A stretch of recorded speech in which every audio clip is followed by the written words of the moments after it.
something important to...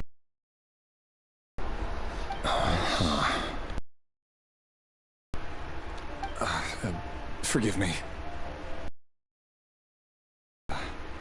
I notice you didn't even phrase that as a question. As if you knew I was coming. Does someone in your position ever feel the need to ask questions at all? It is indeed within my power to foresee certain things. Things like your arrival.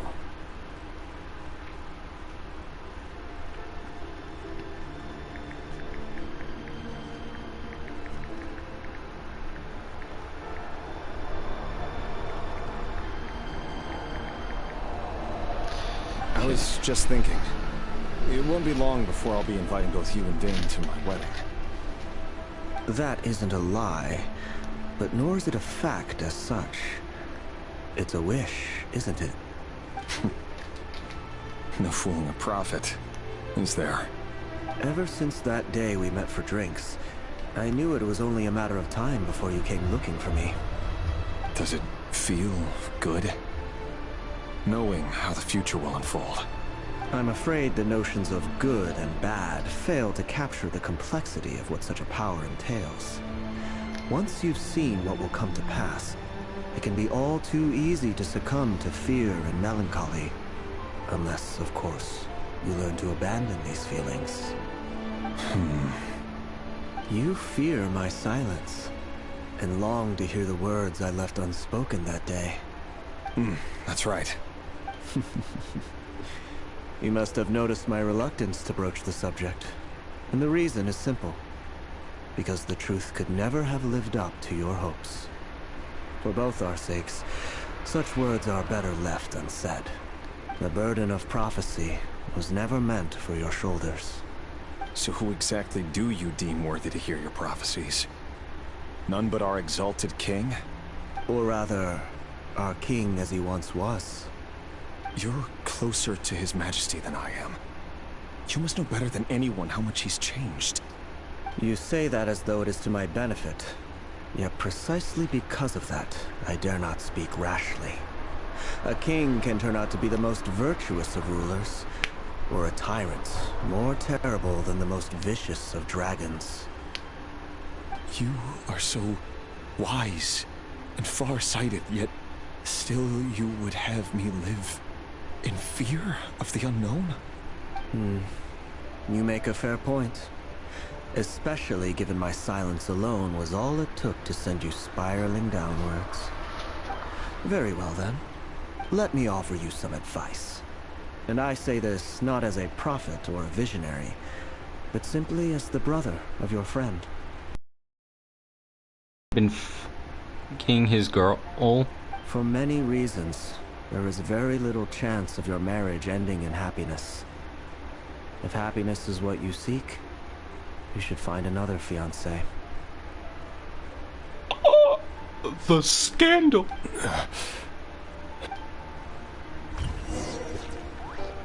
Hold on. There's that same black fog again. Could this memory belong to Thelindis? It's going to have to. Guess I better tread carefully. It's going to have to, because that's what happens when we enter it. Wait. Hear me out. This time we finally got a clear look at his face and learned his true identity. His name is Rayrir, and he claims to be one of the king's guards. That was one of the kids we just put an X over his fucking face. We just put an X over his face in the fucking thing. As Rayrir. What did you say? A cruel irony, isn't it? The man you're set to marry leads a double life as a brutal executioner. Why are you telling me all of this now? Simple. It's because I want you to kill him. You are the only person he would never suspect. No, absolutely not. I would never dream of doing such a despicable thing. So you'll just stand by and watch him slaughter us to the last. Do not forget that the blood of the Crimson Moon flows in your veins too. Oh, even more scandal! The blood of the Crimson Moon?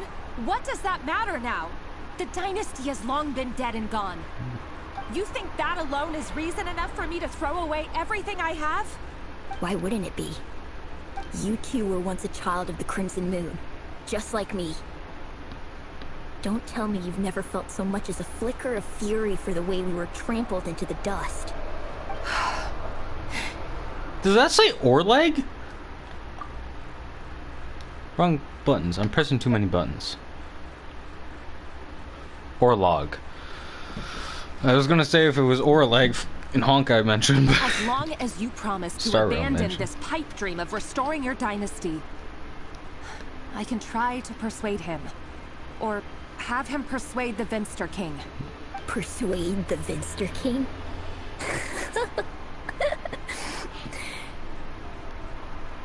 Do you even know why he's so obsessed with hunting us down? Why he keeps trying to force us to hand over our secrets over and over again? Or why we refuse to give up on restoring the dynasty?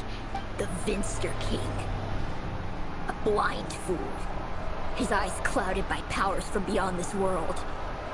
A petty little man with a miser's heart. And he dares to sit upon the throne? Mark my words. Sooner or later, Conria will fall. And it will be his doing. If you can't bring yourself to do it, so be it. Just you watch. It won't be long before calamity descends upon us all. The Rehir of Solnari. That really is quite a secret you've been keeping from me, Rarir. But who am I to talk? Am I really any better? I've kept my own past a secret this whole time too. Love should be built on honesty. But ours was born from lies. And yet, is it really so wrong to hide things that would only make life harder? If we don't cover up the parts that no one else should see, how can we go on pretending to be normal? Vedifulnir must have known all this. And that's why he made his prophecy. In the end, nothing stays hidden forever. But I won't just sit by and watch this disaster unfold. I'll do everything in my power to protect what I cannot afford to lose, no matter who I have to face.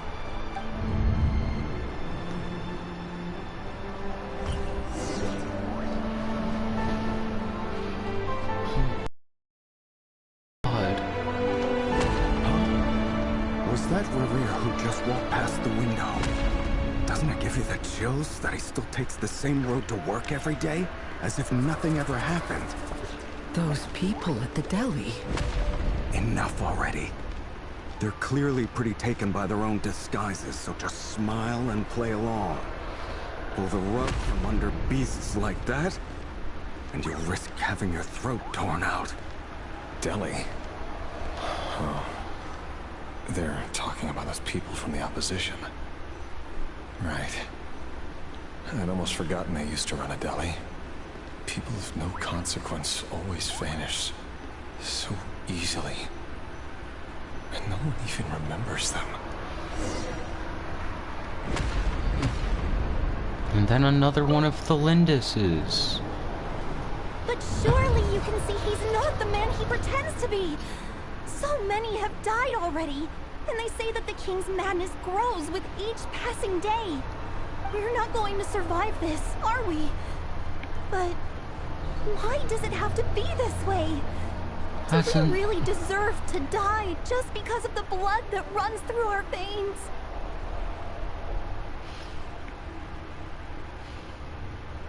I have not seen what the new banners are slated to be for Star Rail.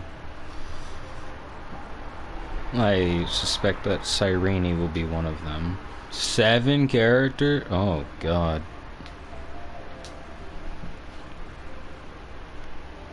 I suspect Cyrene will be the new 5-star and that the other 6 will be reruns.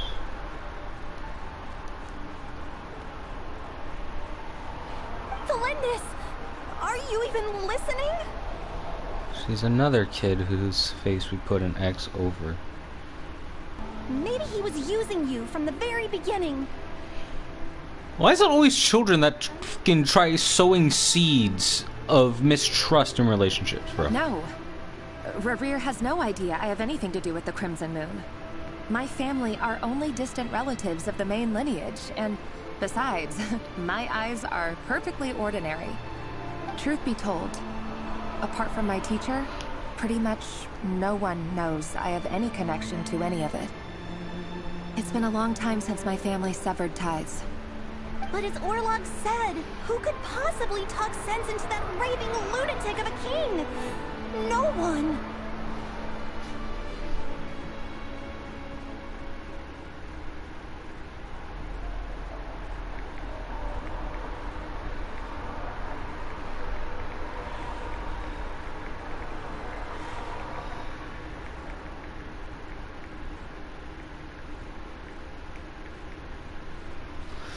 I'll work something out. Trust me, I'm with you all. But for now, you need to keep yourselves hidden. Don't let anyone find you, anyone at all. What do you mean, message showing? Oh. Oh, shit. Okay, I think I'm gonna need to open the stream so you can see them all. Oh my god, phone actually worked for once in its goddamn life, please. Okay. Cyrene, Cass, Sealans, and Trivian first half, then Finance, Cypher, and Mighty in second half. Damn, that's a stacked frickin' roster, huh? Yeesh. Means I gotta start saving my shit now. If I wanna get, like, Cass or somebody. Maybe Hycealans or Treaty. Don't forget that Rerir is an Eclipse operative. You need to be extra careful when he's around. And when I am too. For now, don't come looking for me. And if anything happens to me, just act like we've never met. If even you can't escape this, what hope do the rest of us have? Oh my god, child. But after all this time together, surely he wouldn't lay a hand on you. She doesn't know how to explain sex to a child. I won't Fair speak enough. in his defense, nor can I give you a clear answer to that question. But I'll do everything I can to put an end to this. Here, hold on to this. If an opportunity to escape presents itself, take it. You'll be glad you took some spare change. You call that change? But what about you? Dude, not gonna lie, I need Cass, I see the light coming, but I also want E6 final. Good luck getting E6, Jesus.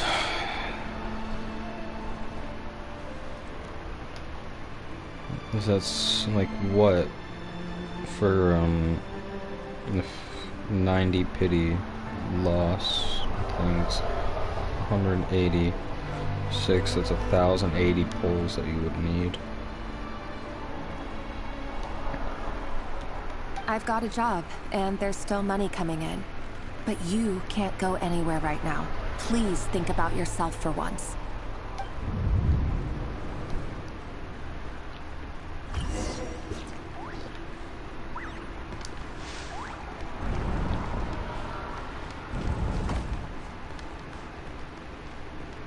Can we look in the mirror again? Oh, we can only sit. Can't really see my reflection in the mirror.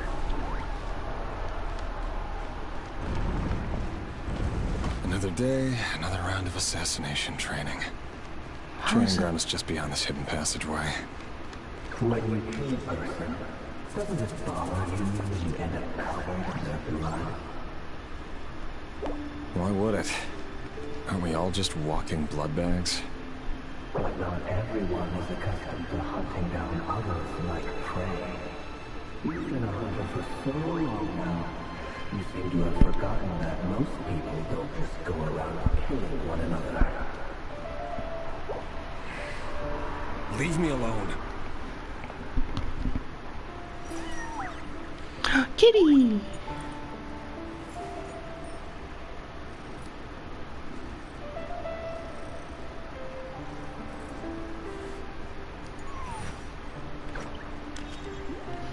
I wish you best of luck with that, seeing that temple.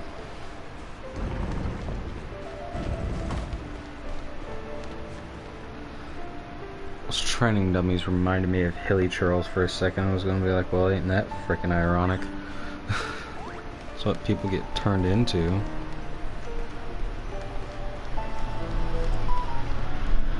Spears and swords made of wood. Why can't I go up there? It's a point of interest. That man, that's what it please, man. This can probably only go where like rear has gone or goes. Can't hide the truth. Make sure you have a firm grip on the handle and choose your angle well. Keep your movements light and brisk. And the prey won't sense a thing. I doubt that. All that knowledge of the guy acquired after Work clean. No traces. The abyss more and more covers my screen. that doesn't make it open or door.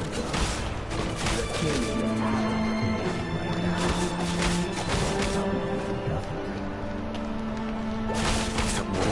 right now. That won't happen.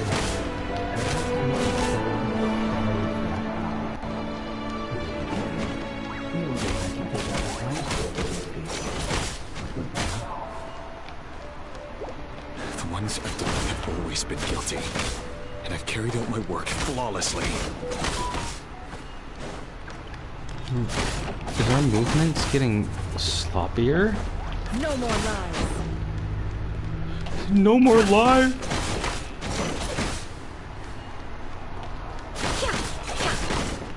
What a moment to say no more lies, Snapper. Jesus.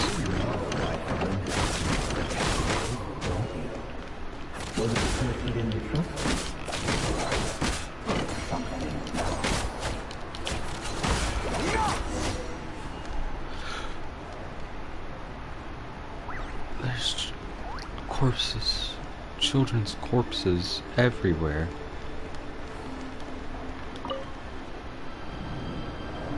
Delindis, do you still remember Orlog? Orlog. The boy who was pretending to sell flowers. You spoke for quite a while, didn't you? Yes, we did. What about him? He was arrested 2 days ago. Chances are he's already dead. He... I just don't get it! After everything he's done, why do you still stand by him? Or does it mean nothing to you that people keep dying? No, that's not... Just hear me out. I need to go now, Thelindis. They're looking for us. You take care too. How do you explain that? If you ever need a place to hide, come find us.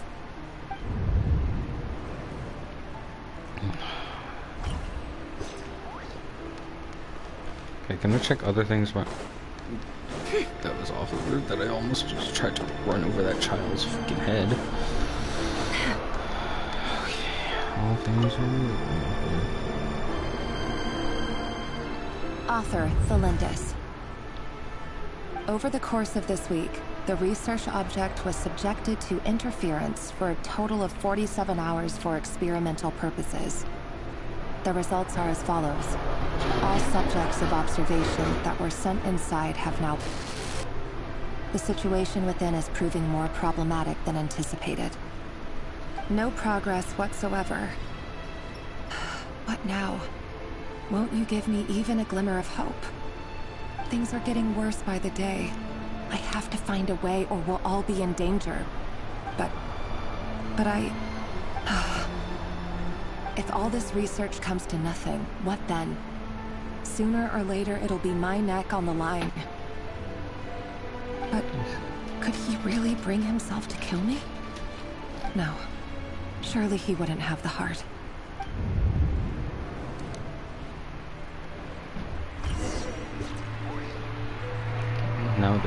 bodies of the children are gone. I want to go up there. Might be secrets over there. So I just put my phone up. It almost fell off my lap.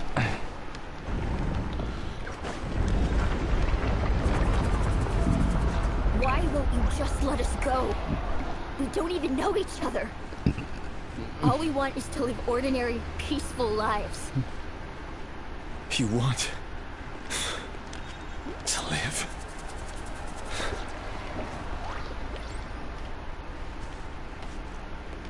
Yes. I just want to go on living. Is that really such an unforgivable crime?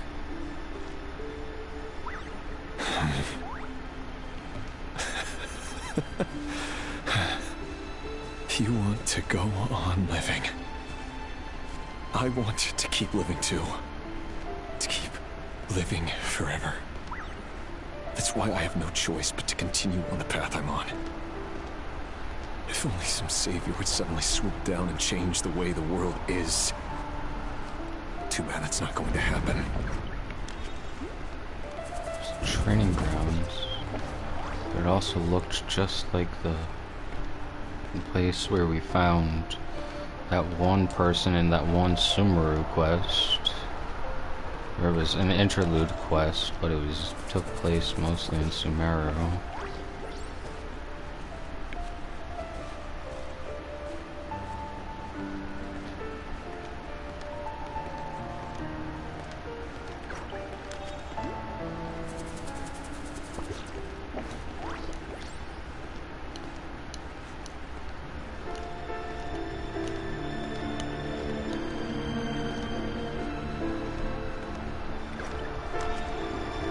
Imagine that. If there really were such a person, you and I wouldn't be standing here like this, would we? I thought we were about to have to attack the kids.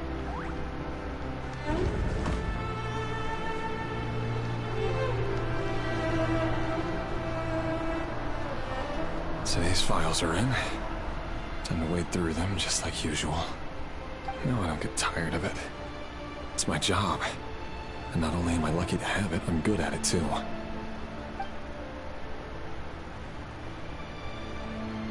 Huh. Wait. That's... Flindus?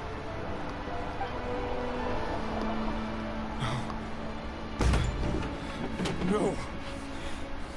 No! Why? But you bear no mark of the Crimson Moon. How could you possibly have anything to do with them? It cannot be. A diluted bloodline. Carefully concealed. I see it now. You've been living in the shadows just like me. What a fool I've been. Numbing myself with talk of justice. Even imagining my friends would back me up. But in the end, Irminsul. Finster King! How far are you going to take this?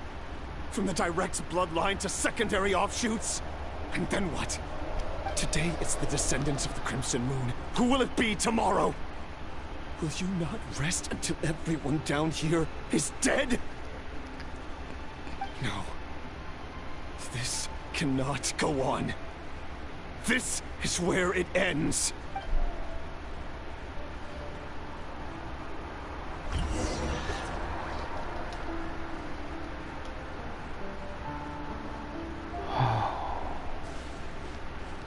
Revere.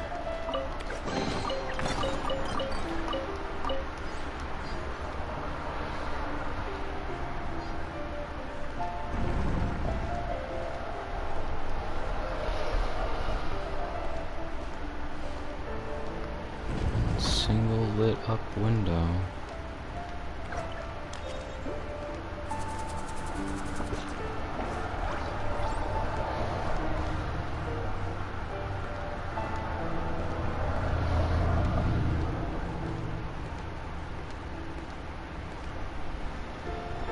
one single still open window. You're really letting me go? I am.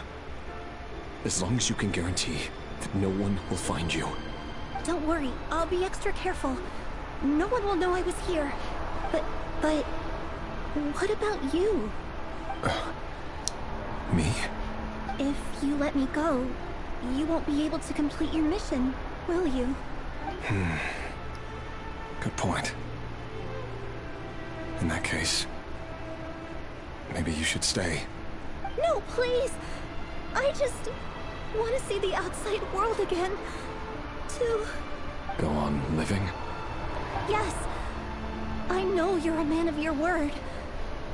So please, just let me go. If I let you leave, what will become of me? Just kidding. Go, now. But remember, don't let anyone know you were caught. We'll be seeing each other again very soon if you do.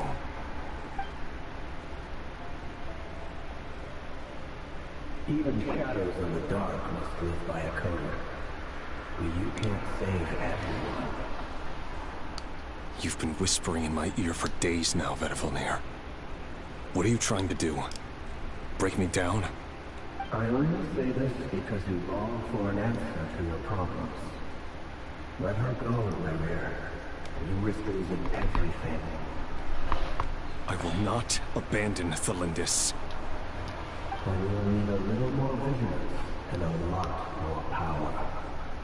The world is changing, Rerir. Keep your eyes peeled for your moment of opportunity. That voice used to be so unclear. But now I know exactly whose it is. It's Vedifilnir. Could be just the Abyss masking itself as Vedifilnir because he trusts Vedifilnir. He won't tell me how to actually resolve any of this, but he keeps trying to manipulate me like a puppet. What's his game here? Tell me then. What will this moment of opportunity look like? And no answer. He's like a ghost. Always disturbing me when I'm on edge, but never answering when I need him most. So, the Eclipse Dynasty was purging, well, massacring the descendants of the Crimson Moon. And it seems like it was all connected to the Vinster King's research. The King's obsession with abyssal power left the future of Conria hanging in the balance. No wonder every aspect of Rerir's life was so unstable. And it looks like this Thelindis, Rerir's would-be fiancée, herself belonged to a sub-branch of the Crimson Moon Dynasty's descendants. It almost defies belief that a couple like them could hide the truth from each other for so long. If the Vinster King hadn't intervened in such a drastic way, they might have gone on deceiving each other for the rest of their lives. And why does Vedifilnir, Daneslif's older brother, keep talking in Rerir's head? This guy kept more secrets than I ever imagined. How can we say for sure that is Vedifilnir though? What if it was just the fucking Abyss disguising as Vedifilnir to talk to fucking Rerir? The human mind is like a vast desert of shifting sands. When you follow the flow of someone's memories, you only ever see the parts they're willing to let surface. Time for something a bit more creative. We've been inside Rerir's mind this whole time, building up a picture of his psyche. There's already enough clues on the board to start reading between the lines and mapping out the rest. Now, we can finally begin to put the pieces together. Sure, it'll only be a reconstruction, part simulation, part reasoning, but it's usually pretty accurate. Once we've built up a cognitive profile, we just need to cross-check the logic behind his actions. And then we'll be able to take a sneak peek at whatever it is that Rerir has really been hiding.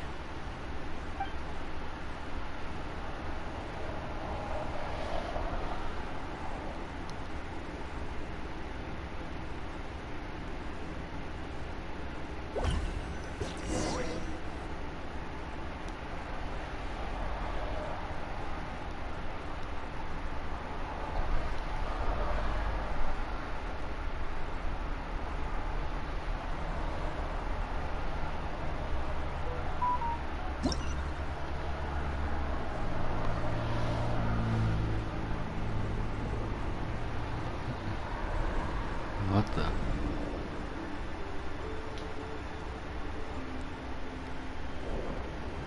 Rerir, are you there?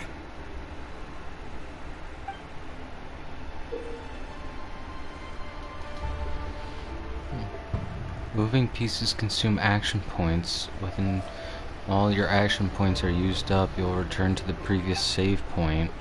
When the piece moves to a square with this marking, you'll gain the corresponding number of action points. This square will also become the last save point.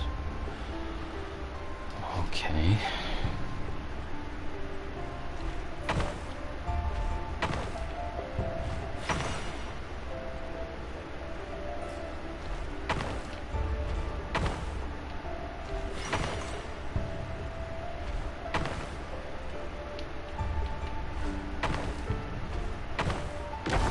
What the hell? I didn't even move my thing that way. I didn't move it back.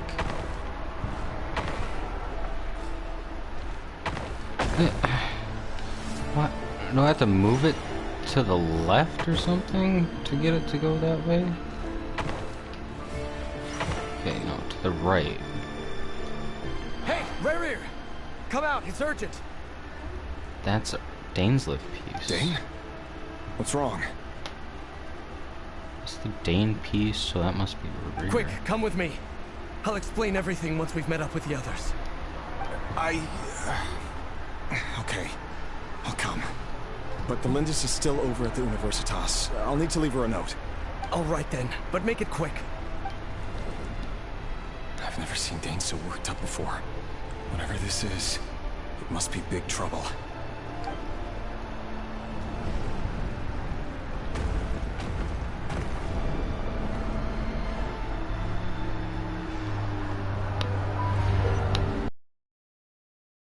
It's not consume action points.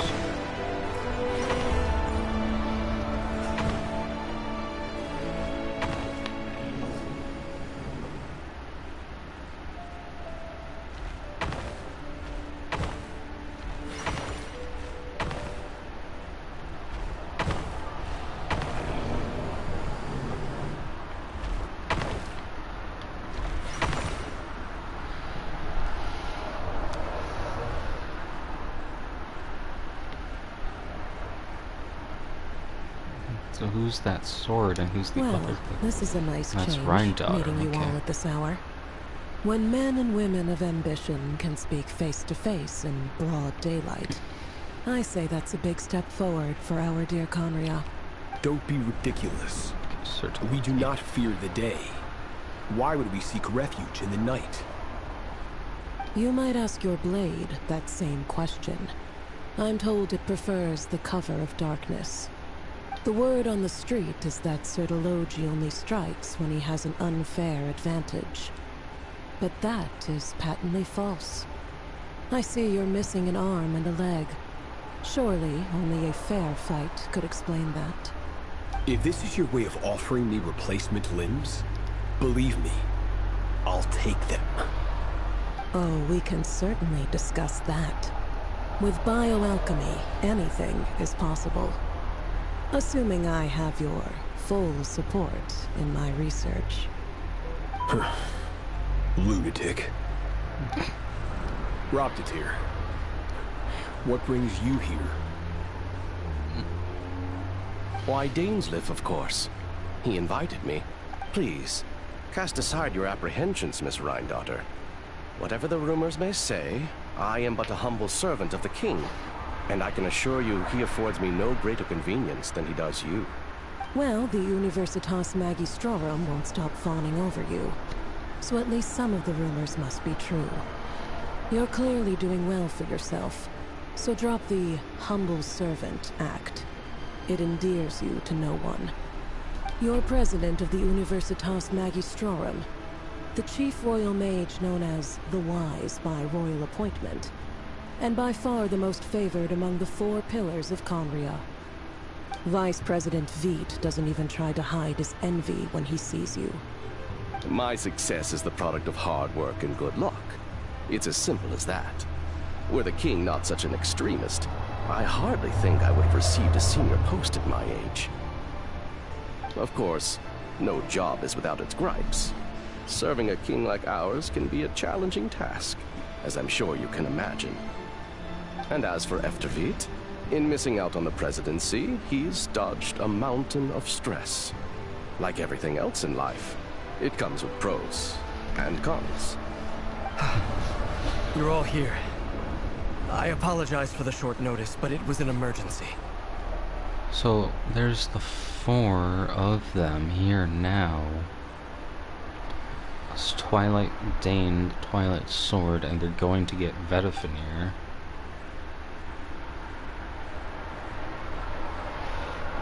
You must be Rarir. Mr. Sertologi. Yes, I handled your case file during your sentencing. Nothing personal, of course. I'm pleasantly surprised that you remember me. You're clearly a person of substance if you've been invited here.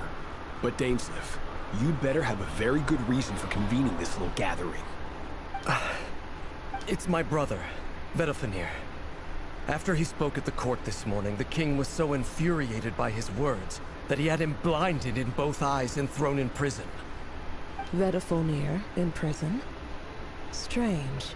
I thought the king trusted him and Heroptatir more than anyone else in the world.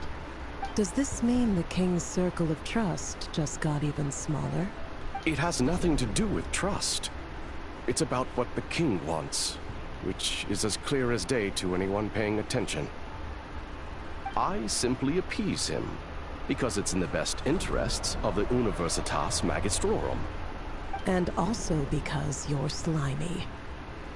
Vedifenir, perhaps less so. But still, a visionless visionary? It rather inclines me to think that qualifications are not what get you ahead in Conria. Do you honestly think this is an important discussion to be having right now?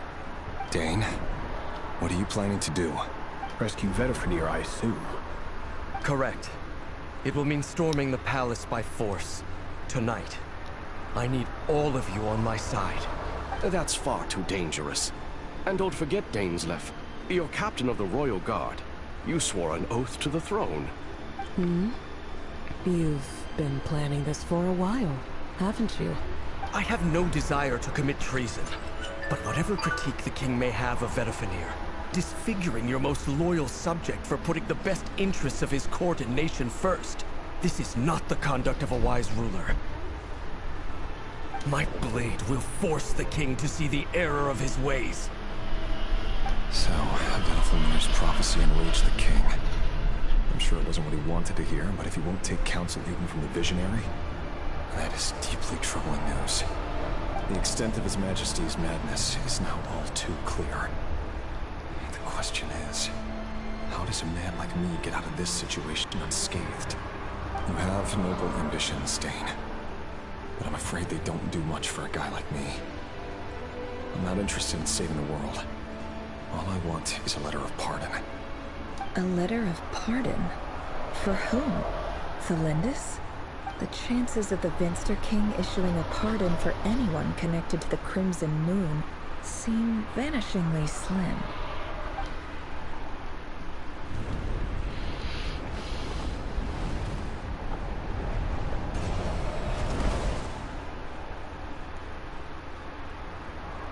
This black fog over the board must have some connection to Thelindis.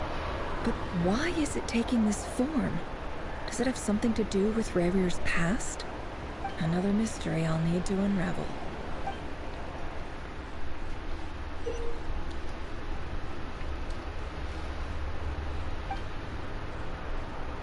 I didn't even properly read that.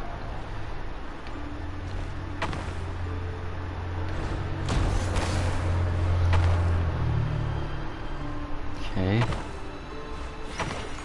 That's good.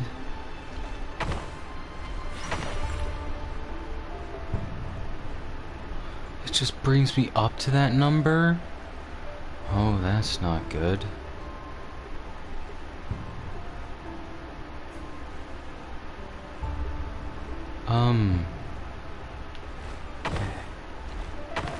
That's not what I wanted.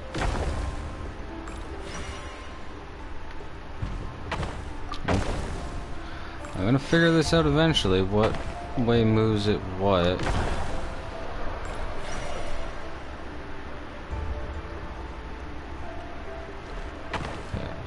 Up moves it left for whatever reason.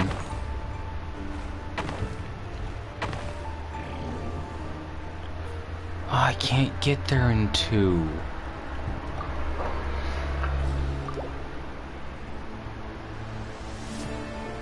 Crap.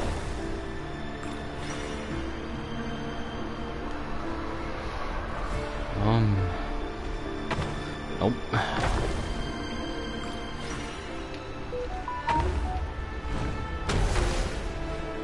Oh, that moves it down to...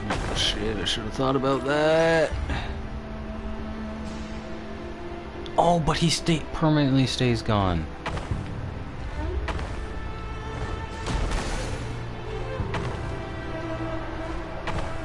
No. Okay, come on.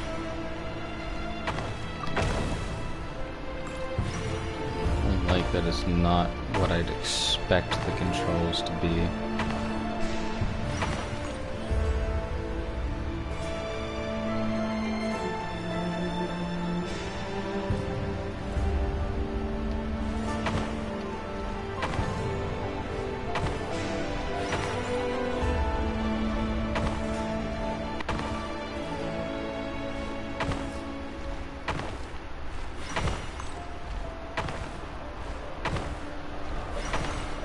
Okay, I got there. Jesus. It's probably more effort than it probably Author could have been. Thelindis. Over the course of this week, the research object was subjected to interference for a total of 60 hours for experimental purposes. The results are as follows.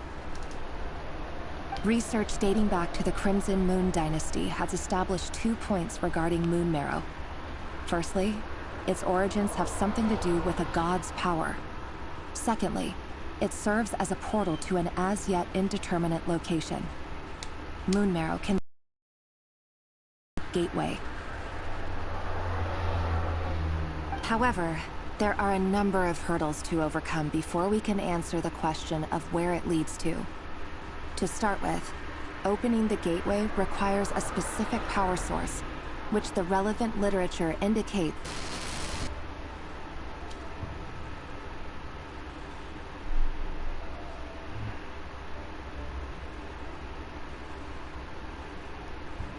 an enormous amount of power is then required to keep the gate open.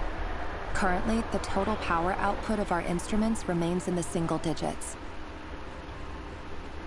Damn. To make matters worse, I am now the only staff member remaining in the Moon Marrow lab.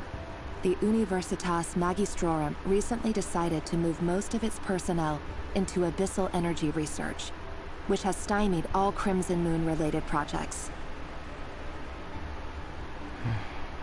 This is not a wise move. I have always maintained that placing all our hopes in a single source of power is risky, especially one as poorly understood as this. As well as making ourselves overly reliant on a single resource, we are neglecting other promising technologies. I apologize if this comes across as disrespectful, but as a Moon Marrow researcher, I desperately want to see the world beyond the gateway.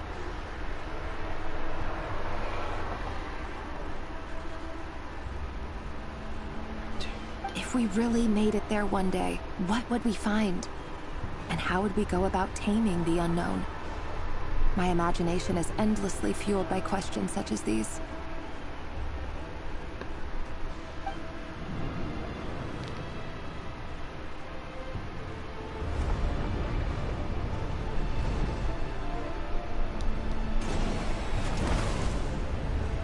Even more enemies.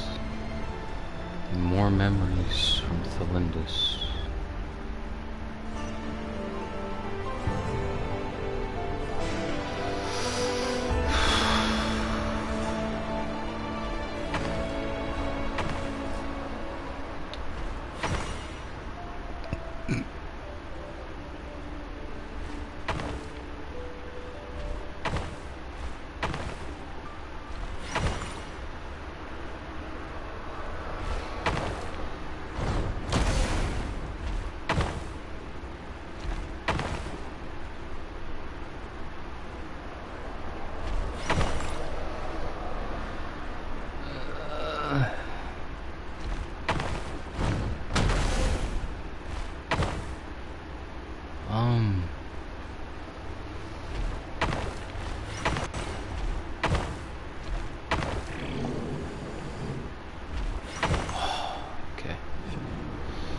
Figured it out.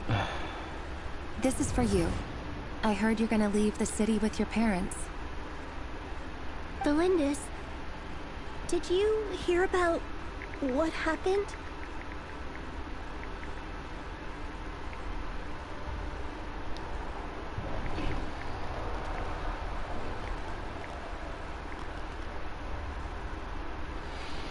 I've heard nothing. Rerir got back very late last Friday, and he was acting a little unusual, but he slept pretty well, so I'm guessing whatever he did was a good deed.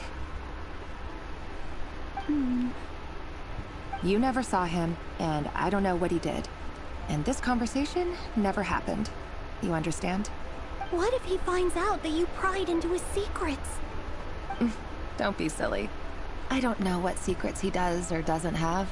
All I know is he's just a normal guy who happens to run some errands for the king. Are you scared of him? I don't know. The Rerir I know doesn't match the person you all describe. Logically, I should be scared of him. And yet, I don't want to lose him. But enough about that. You should get going, and be careful with the package I gave you. Keep it secret. Keep it safe.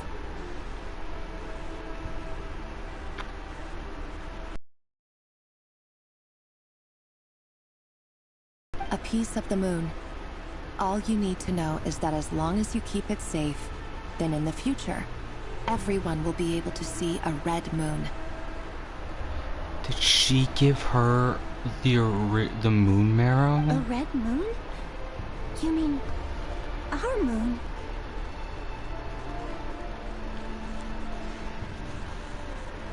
That's right. Our moon. Promise me you'll look after it. I promise, Delindis. The Crimson Moon bloodline will never die out. Its light, the color of blood, will become like a fire that flows in our veins. No matter how long it takes.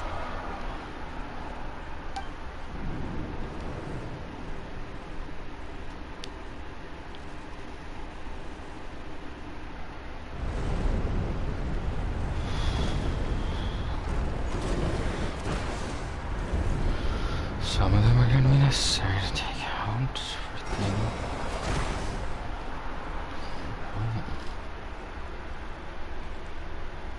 Why is there a set of 3 guards?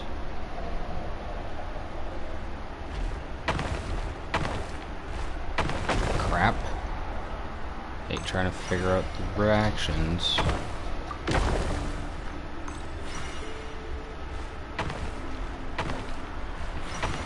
Remembered that time, I guess.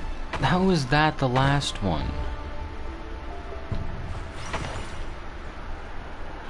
It should be this way.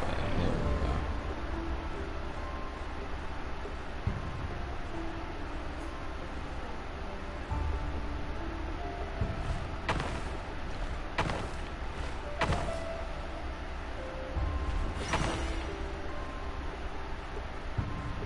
These are 5 and 6. 5, 6, and 5. How and where do I go from here? Left. Wrong thing. Oh, other way.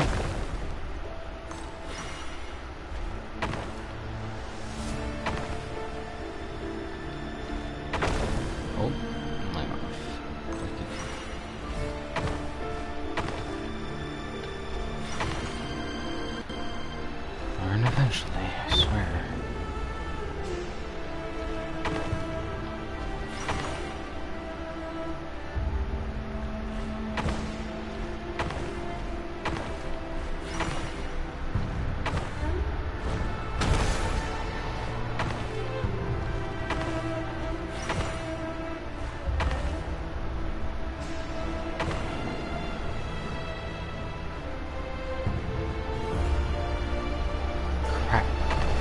that just puts me there.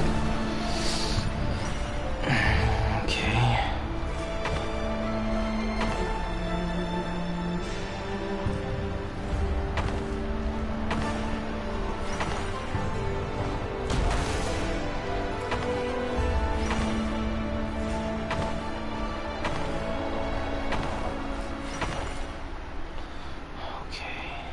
Hurry, everyone, and stick to the plan. Sir Dainsleif, what are you? Is this treason? You know what happens to those who betray the throne. Please, don't do this! It is the king himself who has betrayed the throne. He has betrayed all of Conria. If you have any love left for justice in your heart, you should join me. It's showtime. Dane and his group will handle the troops in the palace. Then Hoptatir and Rhindaughter will disarm the security measures. My job is to enter the prison and rescue Vedifalnir. Stay safe. Wish me luck. Look after my brother. Draw your blade. It is time for justice to prevail.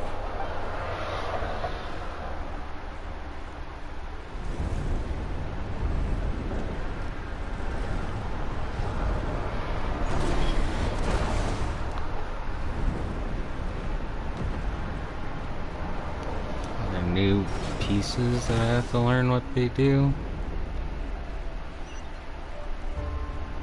Where am I? Okay.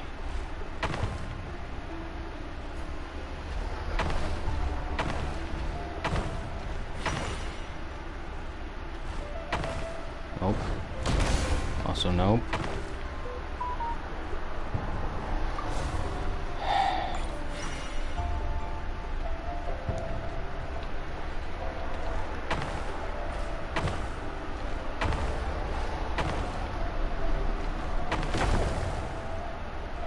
Crap.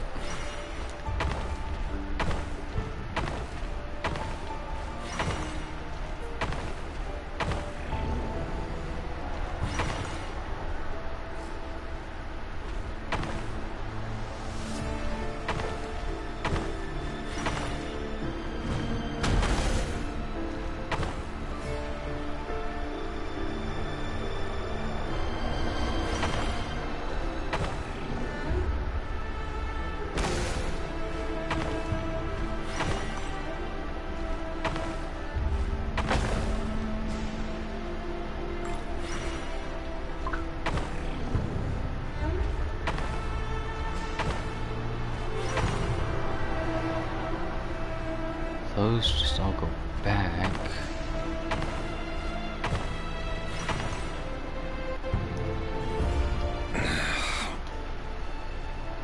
This place is filthy. And the smell is abominable. Clearly the king doesn't allow his prisoners a single shred of dignity. This is dire. Found you. Hello, Mr. Vedifalnir. It's you.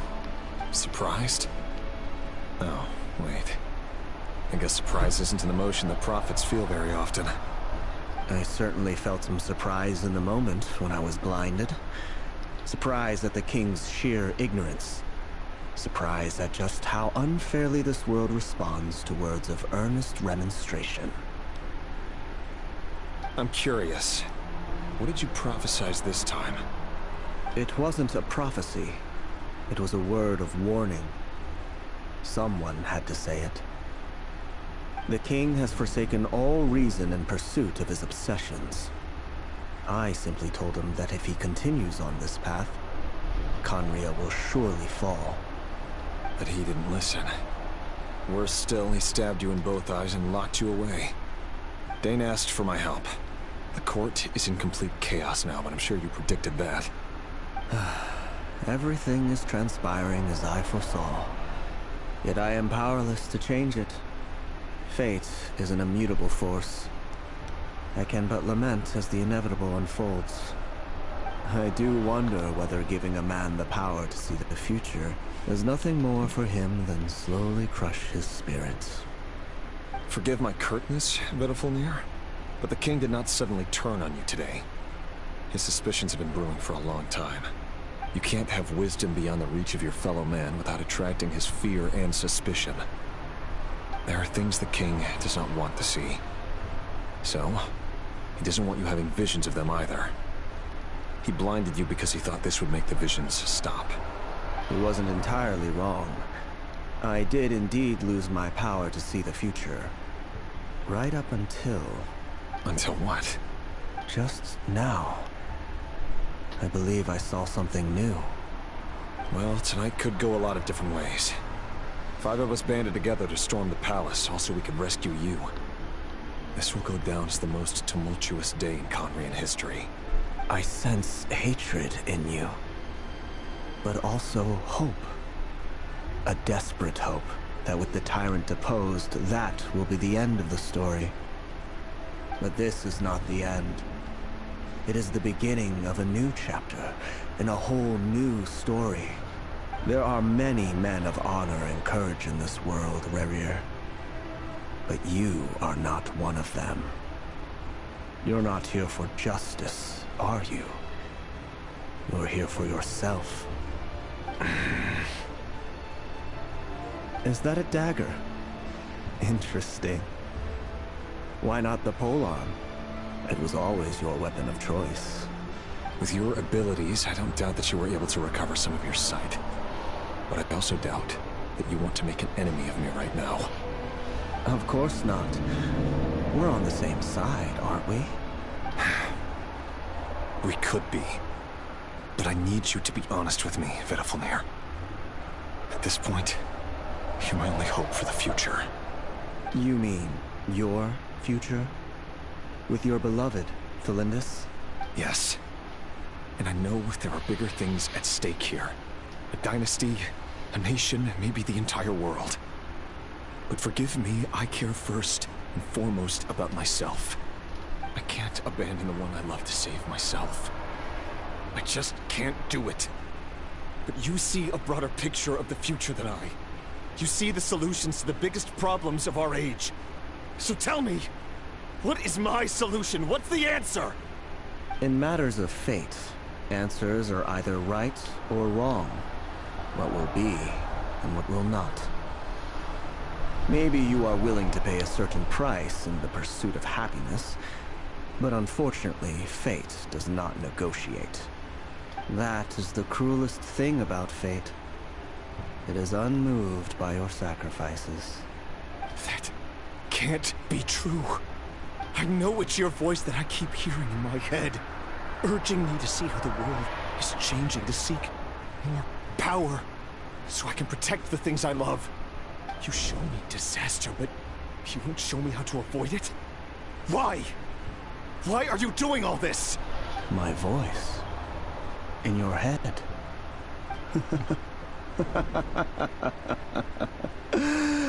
So, you hear it too? The voice that steals your mind, gains your trust, and drives you crazy. I said it! It was the abyss! It turns out that we are not so different, you and I. Vedafilnir just broke into the strangest smile I've ever seen in my life. As if he'd discovered some monumental secret. But then he suddenly switched to looking extremely weary. Very well then. My advice to you is as follows. You must persevere. Whatever trials and tribulations you may face, be steadfast in the belief that they are your path to the future. For as long as you live, your story with Felindis shall not come to an end. That is the only chance you have of fighting back against fate. It is up to you whether you believe my words. Regardless, that is all I will say on the matter. I have no right to intervene any further. I will hold you to your word. Thank you for setting me free. In return, I will tell you one more thing that you cannot afford to ignore. Just then, a strange wave of energy rippled through the city. We had no idea what it could mean. If I were you, I would head to the Universitas Magistrorum. The Universitas? Oh no! I'm sure we'll be seeing each other again very soon, Rerir. Whatever Vedifalnir said, I didn't catch it. I didn't even help him out of the prison. There was no time to lose.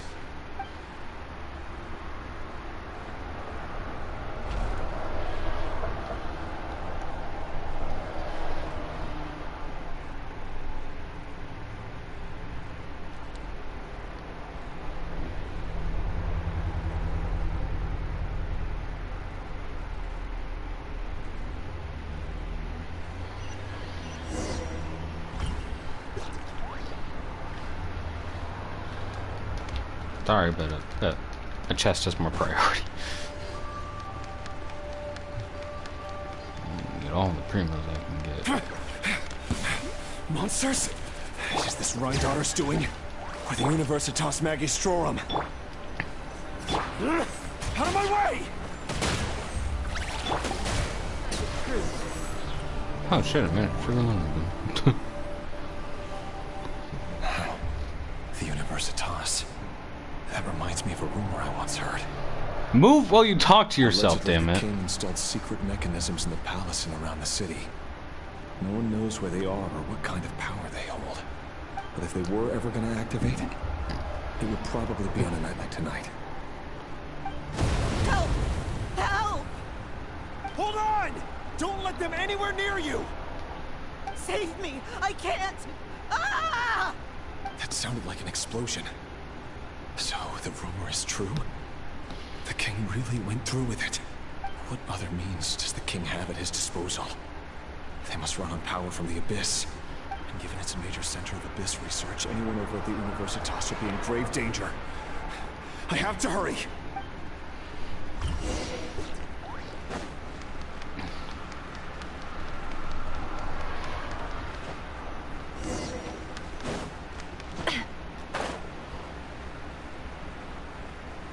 Oh, it actually did say defeat the monsters.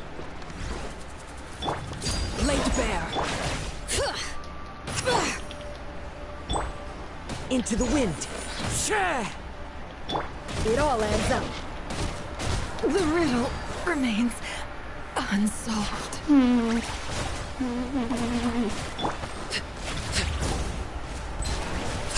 Witness my words. Overruled.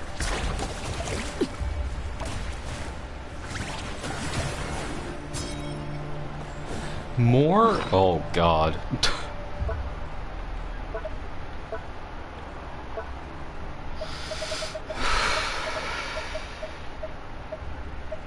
Fire scroll past probably good one to use just for the scenario.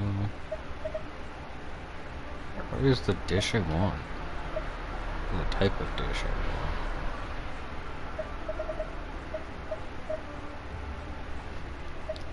Not looking clear enough.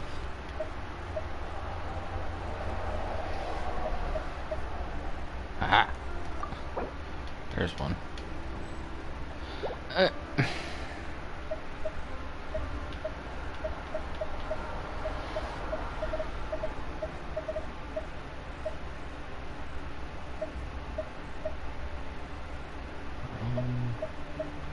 Oh, they do have their own section.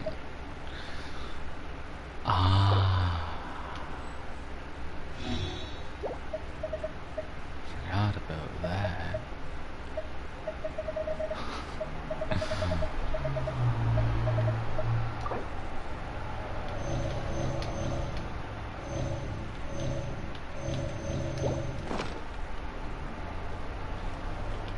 Bring it! Strike a pop! The wind knows me.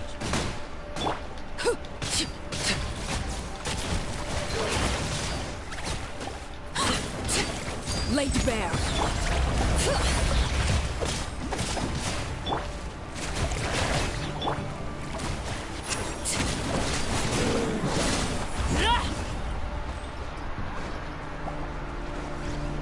Regicide's blood money? Blood debt collector? Overruled! Let the mountains be boiled! Let my name echo in song! Fallen leaves, adorn my night! Into the wind!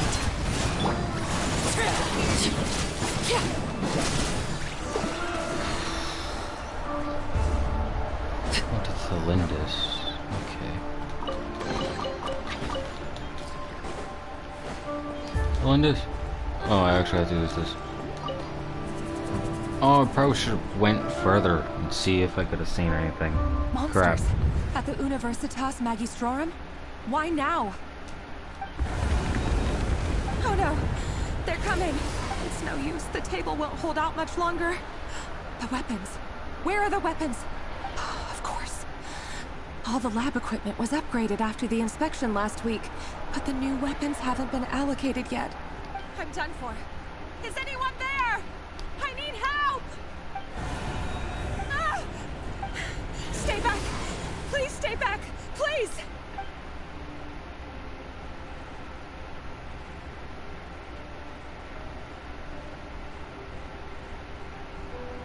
A ray of light? That's... Why is she moving like that? What happened?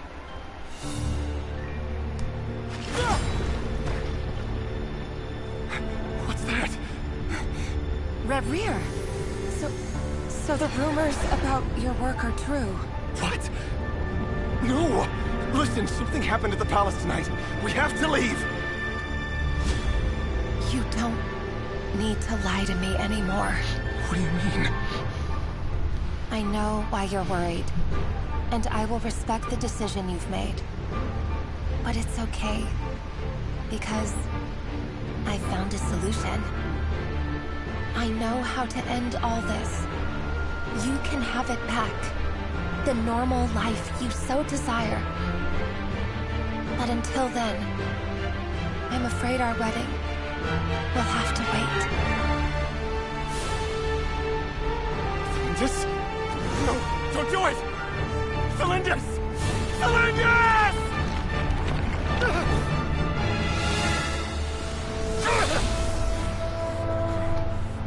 I told you, Reverie. Let her go. You will find someone better. No! No, I won't do it! I have to save her! By what means exactly? A lonely pawn. You lack the power and the strength of will. Do you know a way? Tell me! Come to the palace. Join us.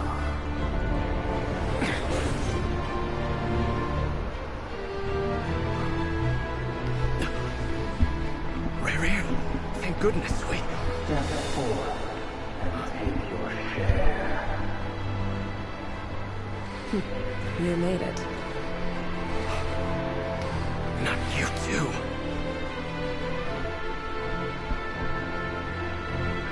Hatred or grief, despair, desire. We all have our own.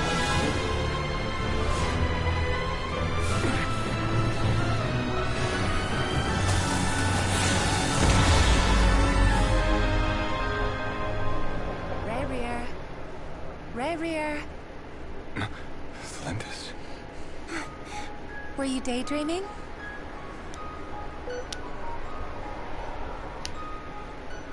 You still remember, Reverie? That question you asked me a couple of weeks ago? Oh. You mean the proposal? Yeah. I'm wondering, where do you think would be a good place to discuss it? Maybe in the garden? Or were you thinking a fancy restaurant? It's your choice.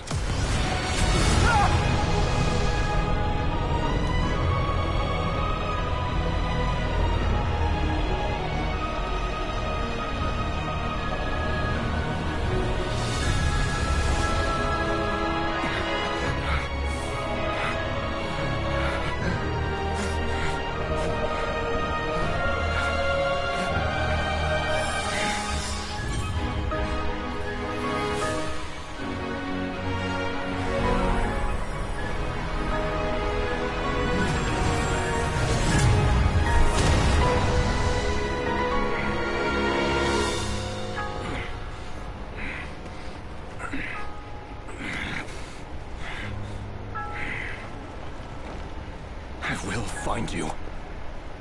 And then... you can give me your answer.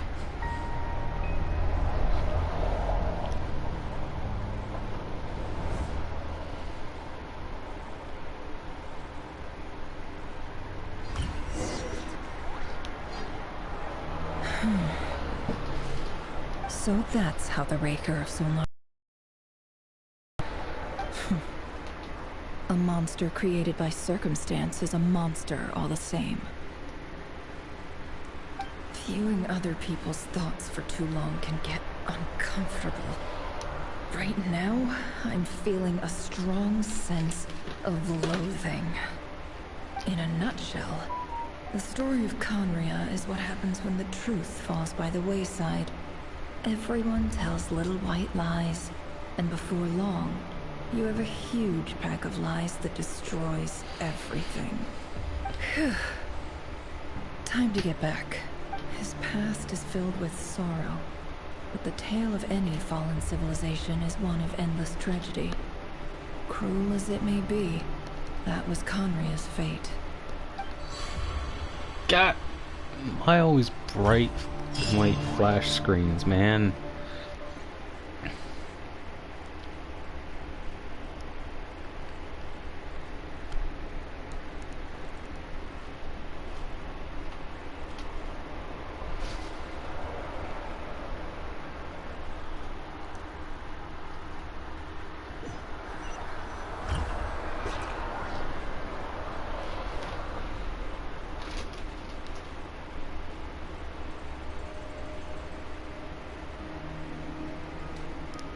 Everyone, I'm back.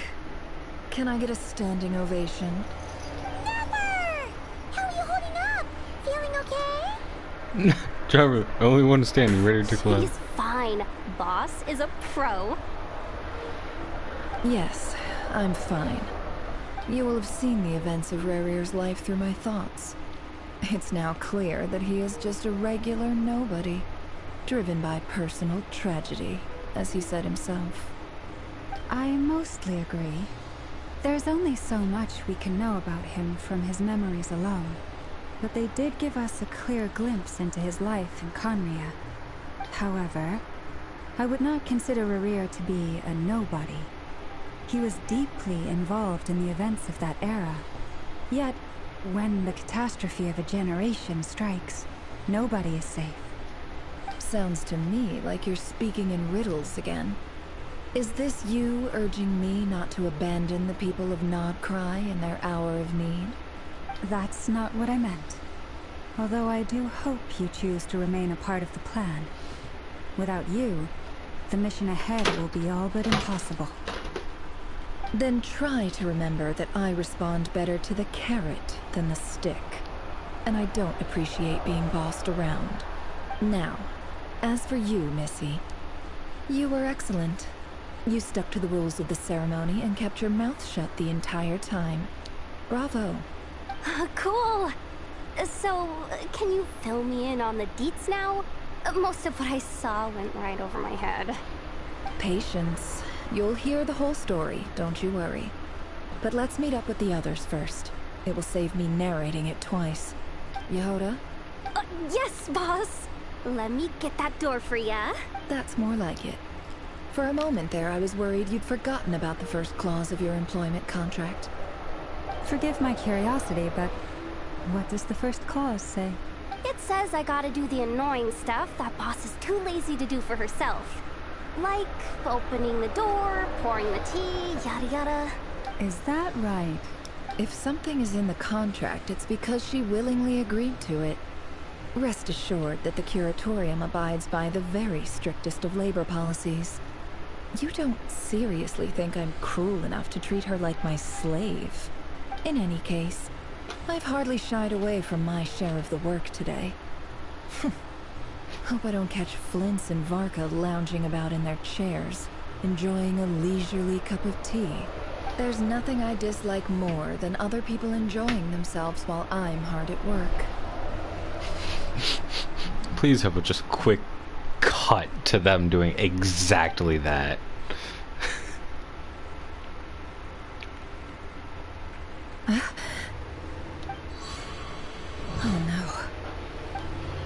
Oh no, what?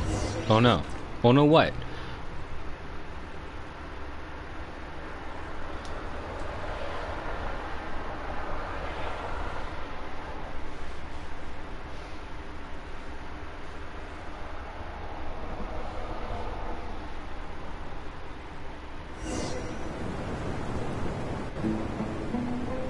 Sorry to disturb you, but we seem to have run into some trouble.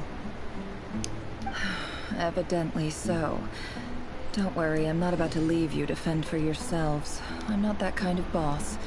And it would go against the Curatorium's labor policy. I'm sorry. What did you hear me say? I wasn't talking about labor policy. Wait. How long have I been standing here? Not long.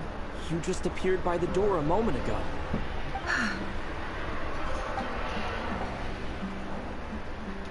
Boss, what's wrong?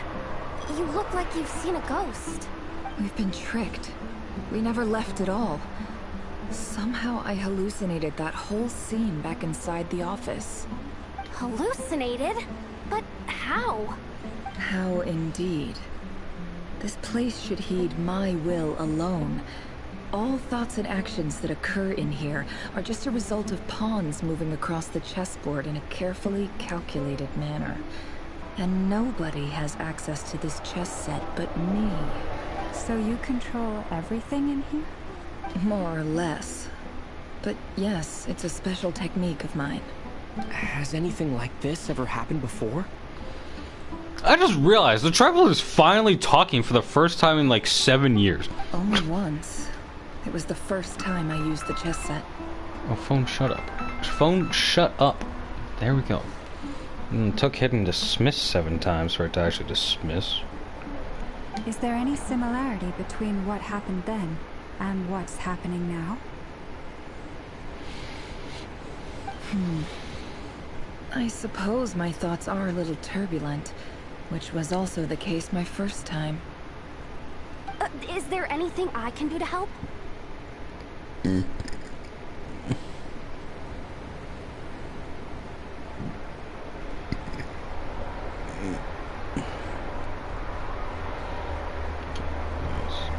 is big.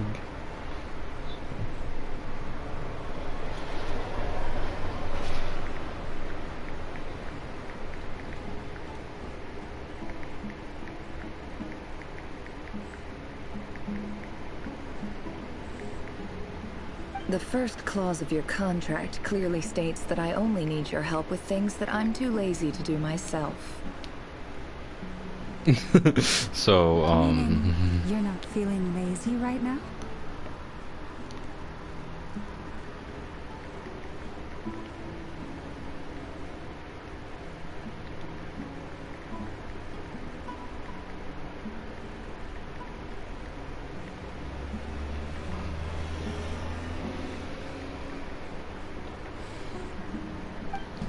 Meaning this is not something Yehoda can help with. The chess set is a personal treasure that I alone understand. I must be the one to find our way out of here. Damn. Boss, it's fine. Really. Let me do something useful. Oh, listen to you. Whatever would I do without you, Yehoda? What? Really? Yes, really. Where would I ever find another employee as obedient and servile as you? God forbid anything ever happens to you. Oh, okay. Well, anyway, I was thinking of fetching some water. There's gotta be a source around here somewhere. I suggest everyone finds someplace comfortable to take a rest. We gotta conserve our energy. Even though all this chess malarkey doesn't exist in a physical sense, mentally speaking, it's all real. And so is our tiredness and fatigue. You don't want to dismiss mental fatigue. Just because it isn't physical doesn't mean it's any less serious. But anyway, I got your backs, so don't worry about a thing. Don't I have the best employees? Jealous much? If we can find a suitable time, I'd love to borrow Yehoda for a day to help out at the Frost Moon Scions. Would you be amenable to that, Boss Nefer? Oh, Lama. Have I ever told you just how pretty you are? Beauty runs from the tips of your antlers to the depths of your imagination. Time to rally, everyone. Follow me. As we continue our journey, the same rules will apply. That means stay focused and no talking no matter what we encounter. And don't disturb the chess pieces. You have my word that I will get us all out of here. What if I accidentally toot when I walk past a chess piece? I got strong toots. Go and explode the chess piece. It's quite possible. Probably. Maybe. We're in the Sumeru Desert. Next to Aru Village. This place looks familiar. That's not a good sign. I wasn't expecting visitors at this hour. Wait, is that? Oh, it's him. There you are. Sinue's been looking for you all day. I think he has some news for you. Oh yeah? What were you doing just now, Uncle Retinue? Hiding away some more loose change? I know I saw some Mora. What do you mean loose change? Oh, come on, I'm too old for this. Just pretend you saw nothing.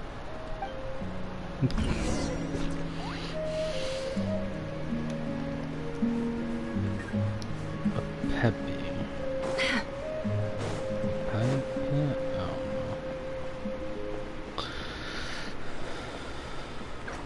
Walk through their conversation, I guess.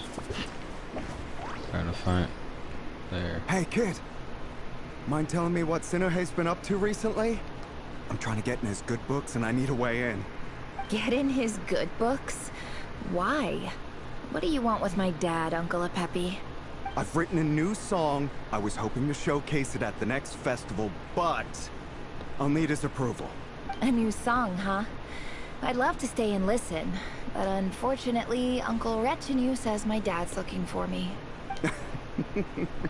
Well, there's plenty of time and I'm not going anywhere. See that pile of stones? I'll be sitting there warming up my vocal cords. Come find me when you're done. Pile of stones. Got it.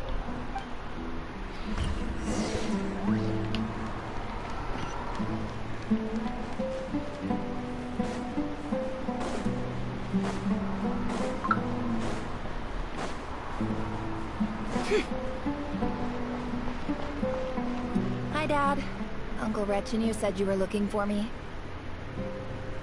Ah, there's my little princess. If you'd gotten back just a little sooner, you could have shared the spoils of war with me. Huh? Spoils of war? Who were you fighting against, Dad? It was just a figure of speech. The aftermath of a sandstorm is no time to be waging war. I was talking about our war against thirst. I went out to fix our water supply problem, and now I'm back. Which means...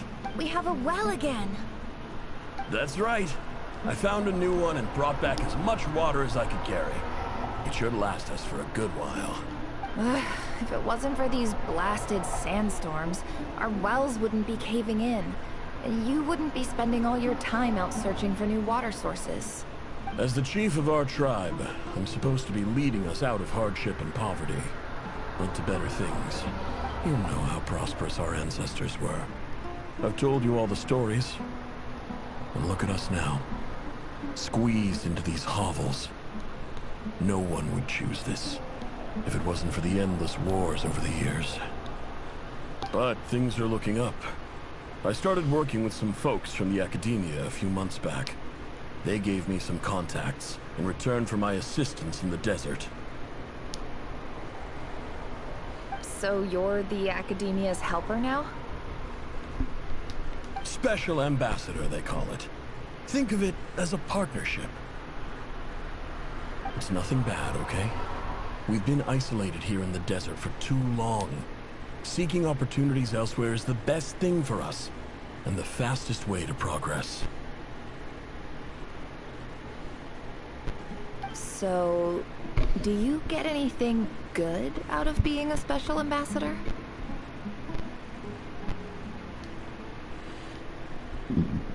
Give me a second.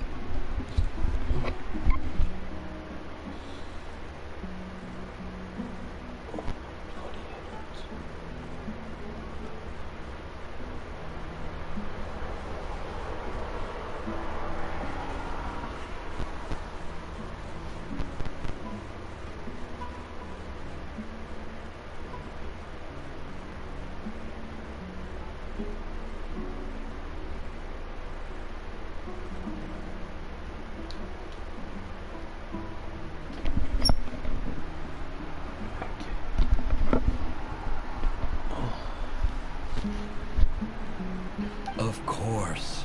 My luck's improving all the time. One day, I swear I'm gonna lead us out of this place. We'll find somewhere new. Somewhere better.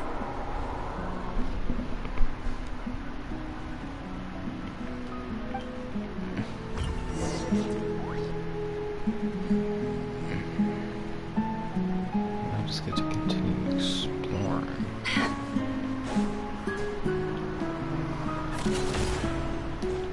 Can't hide the truth. Hey, he's not by the pile of rocks. Yeah, a filthy liar. Guess we have to do the main stuff first before we get to listen to him sing. Oh God!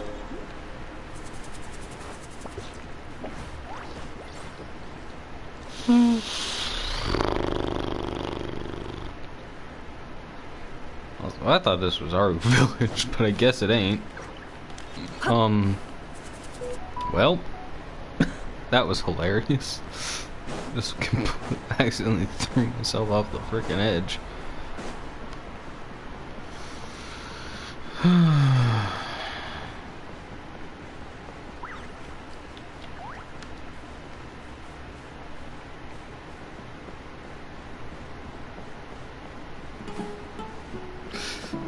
I look away for 1 second, I almost die.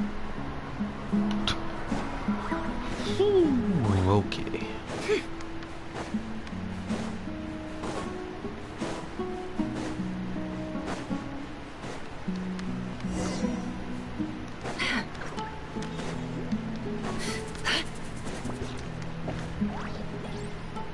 God, my leg hurts.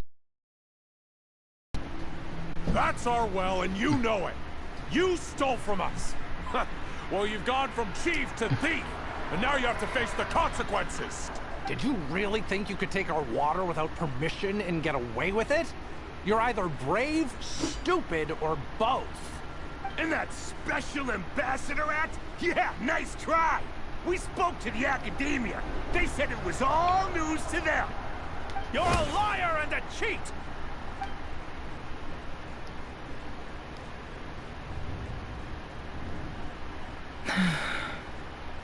I heard Yehuda gasp, but I don't blame her. Most people are terrified by the sight of blood. Corpses strewn across the ground. The wounds are clearly from scimitars and daggers. The desert dwellers' weapons of choice. There's a handwritten note on the ground. Let's see what it says. Halil, this is Sinuhe, chief of the Shinto tribe. Surely you remember me. I was the one who helped you and your colleagues avoid the quicksand in the desert. This is my second time writing to you. I assume my last letter must have gotten lost in the mail, as I didn't receive a reply. I hope this one makes it to you safely. I'm writing to you because I need some help. That sandstorm the other day completely blocked up our well, forcing me to look for another water source in Iab and Unut territory. It was a matter of survival.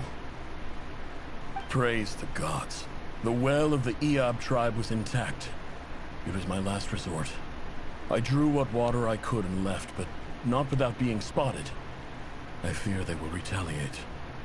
You told me to write to you if I ever needed help.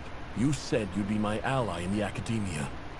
I urgently need you to formally recognize my title of Special Ambassador and send some of your people to assist me for a few days. It's the only way I can convince them that this was the Academia's decision and prevent them from retaliating. This is an emergency. Please send help as soon as possible. Looks like this letter never got sent. The writer died a grisly death, and the letter was trampled into the ground. It's badly defaced. Some parts are barely legible. What a ridiculous lie the surviving Shinti tell. Their whole village was butchered over a sip of water.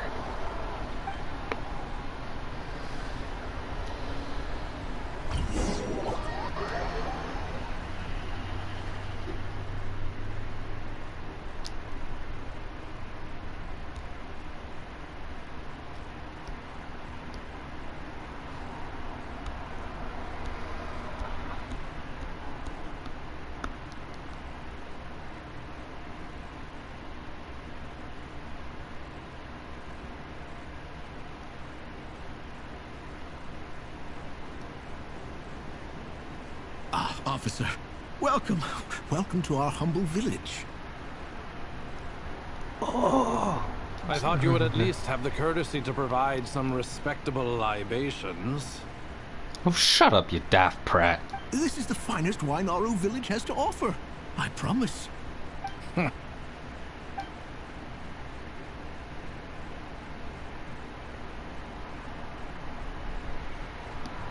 The Academia has agreed to reserve a single space for a candidate from your village.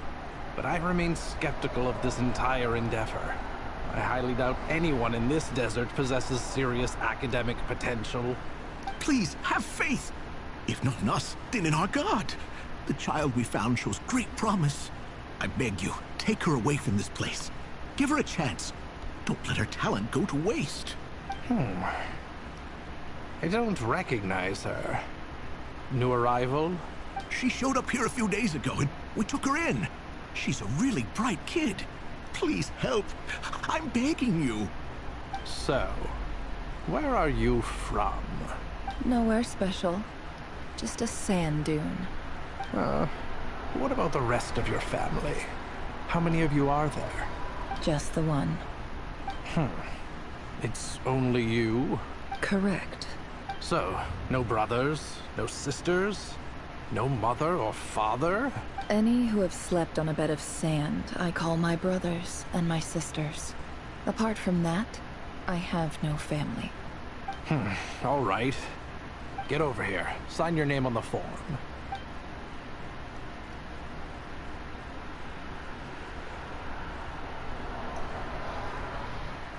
Never? You're rather fair-skinned for a desert dweller.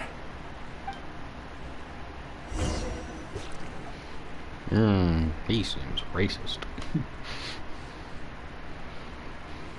Or a daft prat, which I already called him.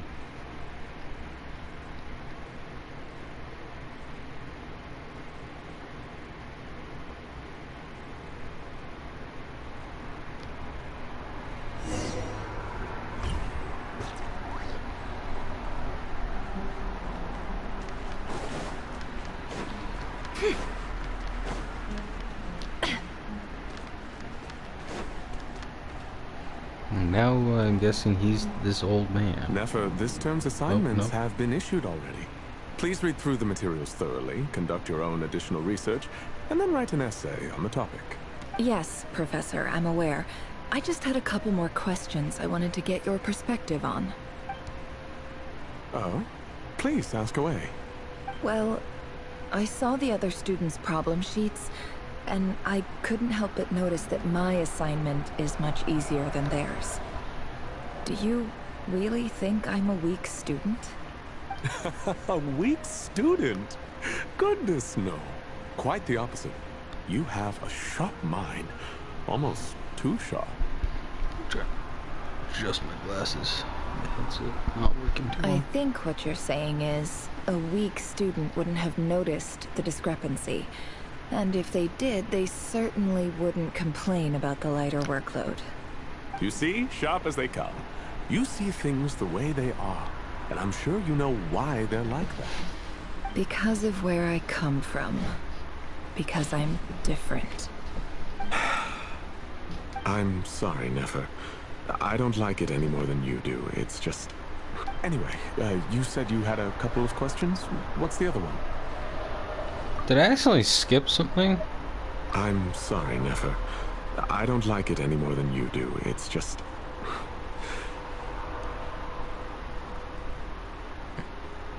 Okay, I didn't. He's just being a racist twat. I wanted to check. If someone sent me a letter to the Academia, where do I go to collect it? Ah, your family wrote to you. As long as they put your name on the envelope, someone should hand it right to you. Not exactly. It's not even a recent letter. I was just curious where the mail would end up if no one collects it. The House of Dana, I expect.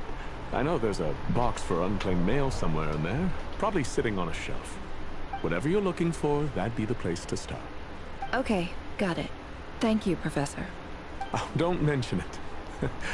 Honestly, I feel like I failed you.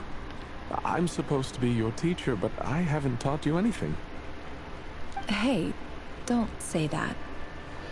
Taught me that not all cunts are bad. You're a great teacher, and you do your best for all your students. But the rules are the rules. You're not allowed to teach students like me. It's not just the Academia either. The whole world bends over backwards for the successful, and leaves the losers to suffer and die. Oh, my dear child. Don't tell me you've given up on life already. I haven't. I just think that if you want to make it in this world, you have to find a way to become successful.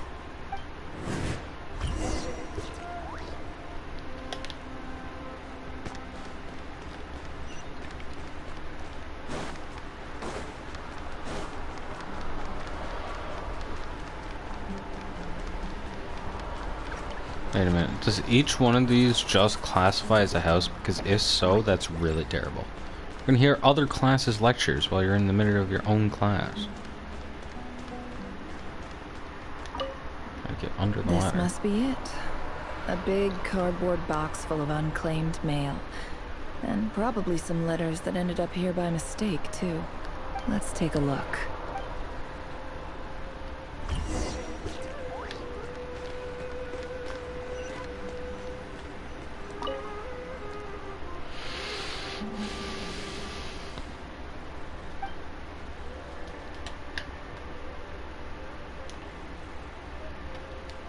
A dilapidation survey from Port Ormos. Looks like it's from a Core of 30 representative. What a strange thought. A bunch of mercs losing sleep over rundown buildings. This one was never even opened. I guess the recipient didn't care what the Core of 30 had to say about anything. Who was it addressed to? I don't recognize the name. But it must have been a Ksharawar professor. This one is addressed to the Immorta Sage. The title is Changes Observed in Satyavada Life Symptoms. Why do all these letters read like full-blown dissertations? They're letters to professionals, that's why. Guided by the incense, we became lost somewhere in the forest. All the barriers between levels of consciousness disappeared as our minds soared around in circles, looking for a branch to seek refuge on. In clinical terms, these symptoms fit the description of incense poisoning. The Immorta Darshan strictly prohibits the use of hallucinogenic substances, but I believe there are still people getting away with it. For example, my neighbor who always breaks out into song and dance after using incense. This seems like something the Academia would want to know about. Why wasn't it collected? What's this written on the back? It's so small. The note says, "The sender authored this letter while under the influence of mushrooms. I would send it back, but no return address was provided." Stamped by the Grand Conservator of the House of Dana. How do we know that was true and them not just being This next asked? one is addressed to Grand Sage Azar. A few words of protest regarding recent changes in Sumeru's educational policy. In recent years, the academia has taken on a small number of students from the desert region, as per the policy to this effect. However, it appears to me that these students have not, in fact, been provided with educational opportunities that are, in any meaningful sense, equal to those enjoyed by their peers. As well as receiving dumbed-down assignments and perfunctory tutoring, they do not even have full access to the Akasha system. Education is the fundamental purpose of this institution, which should go without saying in a nation whose founding virtues are knowledge and wisdom. I ask you, is the lip service we pay to the policy of education for desert students truly the standard of pedagogy to which the academia aspires? As Grand Sage, policy decisions are your prerogative, but do not forget your roots. You and I were once students too, as was everyone else in this institution. I do hope you will give some serious attention to this matter. I encourage you to discuss issues like this with myself and others, and listen to some alternative opinions. Great letter. Shame it didn't get to where it needed to go. And the sender is... Huh? Sage Cyrus of Spontamod. I didn't realize anyone else even knew how bad students like me have it in this place. So this is where letters from the Sage of Spontamod end up? Nice one, Grand Sage. Really enlightened leadership. Whatever. This isn't what I came here for. Moving on. I'm not exactly holding out hope that a letter sent from the desert would even make it here. But if it did, where else would it end up if not in this box? I can't believe how much discarded mail there is. Must have been years since someone last went through it all. And this is just one box. The whole House of Dana is boxes on shelves. I don't believe for 1 second that any human being has sat down and read through all the documents in this place. Who has that much free time on their hands? And that's the last one. Wait, could this be it? A plain letter with the least fancy envelope in the box, written on crude quality paper. And of course, it would be right at the bottom of the pile. Clearly, no one gave this letter so much as a first glance, let alone a second. Handwriting on the envelope looks very familiar. Greetings, Halil. My name is Sinue, chief of the Shinti tribe. I was the one who came to you and your colleagues' aid when you ran into trouble in the Great Red Sand. I don't know how well you remember it now, but I brought you to safety and gave you some water and other supplies. You seemed very pleased and told me your name. In my tribe, learning a person's true name is serious business, and I therefore see you all as friends. You were kind enough to leave your contact details so we could stay in touch. The Shimti tribe lives a harsh, nomadic existence in the desert. You were sympathetic towards my plight, promising to make me a special ambassador of the academia and help us find a way to make a better living. This brings me to my reason for writing.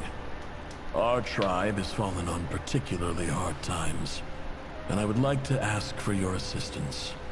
There was a terrible sandstorm a few days ago, which blocked up the well in our land.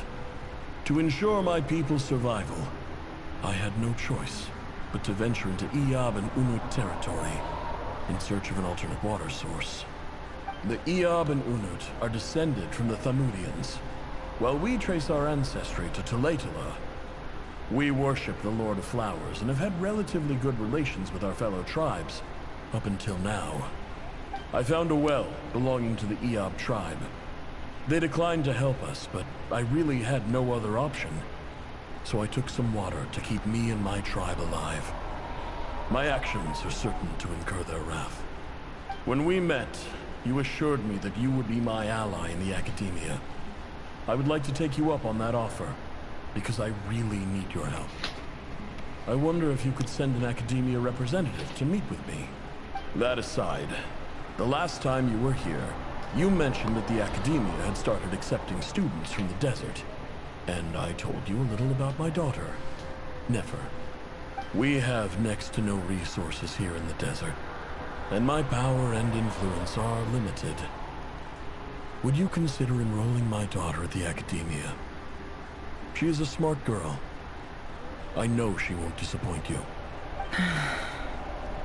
From the outset, the academia never took you seriously. Those things they promised were just empty words. I doubt they even remember the name Sinuhe. And you were so emphatic that your luck had finally changed for the better. You swore you'd lead us to a better place one day. You spoke with such conviction, like you were the most powerful chief in the whole desert. You liar. You lied about everything. You promised the world and delivered on none of it. And who fell for it? Just me, by the looks of it. Despite your best efforts. Which makes you a pathetic liar. You weren't even any good at it. I think I'll take over from here. Let me show you how it's done.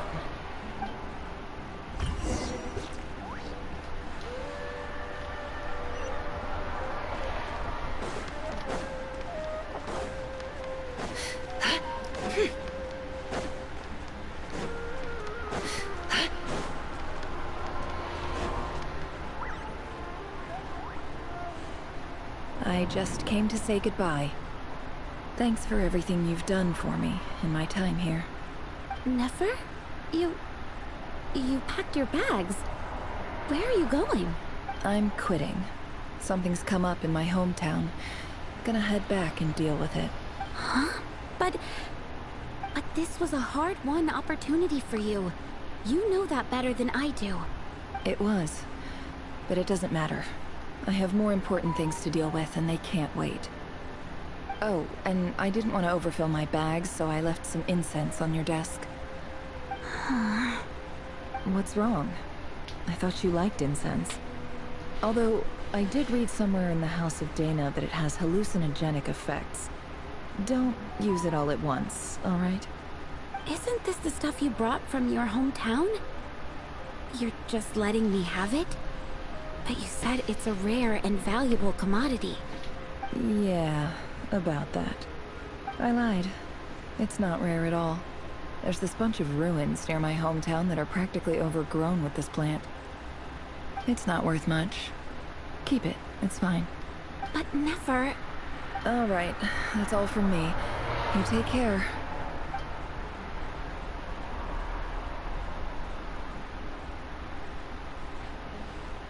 Don't forget me, okay? I mean, we're more than just classmates, right? We're friends. Yeah. I'll remember you. I lied again. That incense is worth a fortune, and it's a rare find even in those ruins. And as for remembering her, I have far too much to do when I get back. No time to reminisce. I'll be lucky if I even make it through this alive. But either way, I expect I'll forget you pretty quickly. Damn, that was kind of harsh. Ow.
imagine we're just gonna straight out kill him?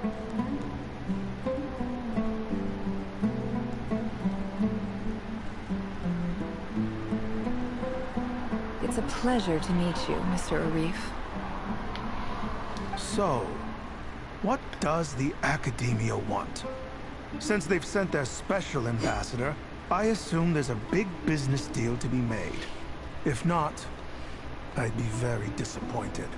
Please, sir, lower your blade.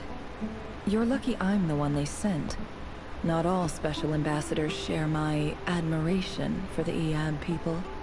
The ever-shifting balance of power in the desert reduced the once great civilizations of this region to rubble and sand. But the story of the Iab has a very different trajectory. Others grew weak, but you grew strong, beginning in obscurity and moving to prosperity. You're the only ones who defied the trend. Huh. So, you do know who you're dealing with? This well is the perfect symbol of your strength, is it not? It used to belong to the Unut, but it looks like you have control over it now. You're not wrong. But I'm sure you didn't come all this way just to flatter us. Of course not.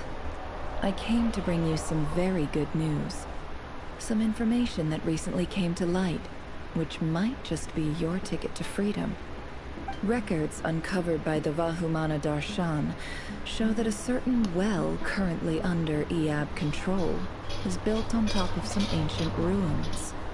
These ruins are of great archaeological interest to the Academia. I checked the map carefully on my way over here, and I'm confident that this is the well in question. The Academia is offering 50 million mora in return for excavation rights. 50 million? No, wait. If these ruins are as important as you say, 50 million's a little low, don't you think? Don't get greedy, Iab. We know far more than you think. We know that you seized this well by force. Wasn't that the first step in your rise to power? To drive away the Unut and steal their water supply? So what if it was?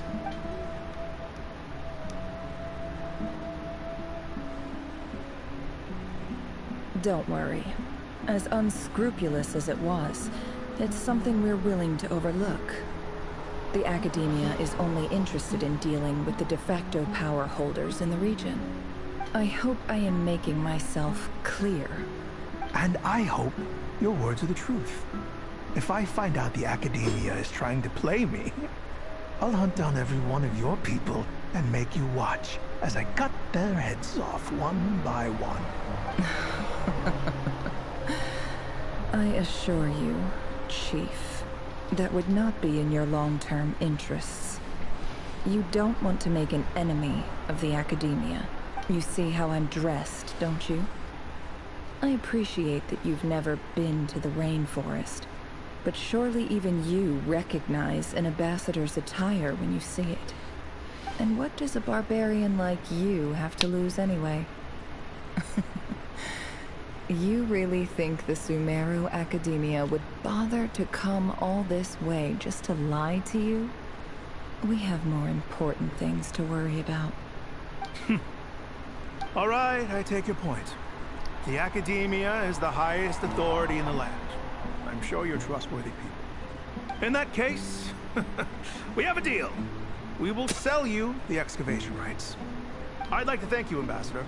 This is good news indeed. Excellent news. In fact, it calls for a celebration. Would you do us the honor of staying a while and enjoying some Iab hospitality? Gladly.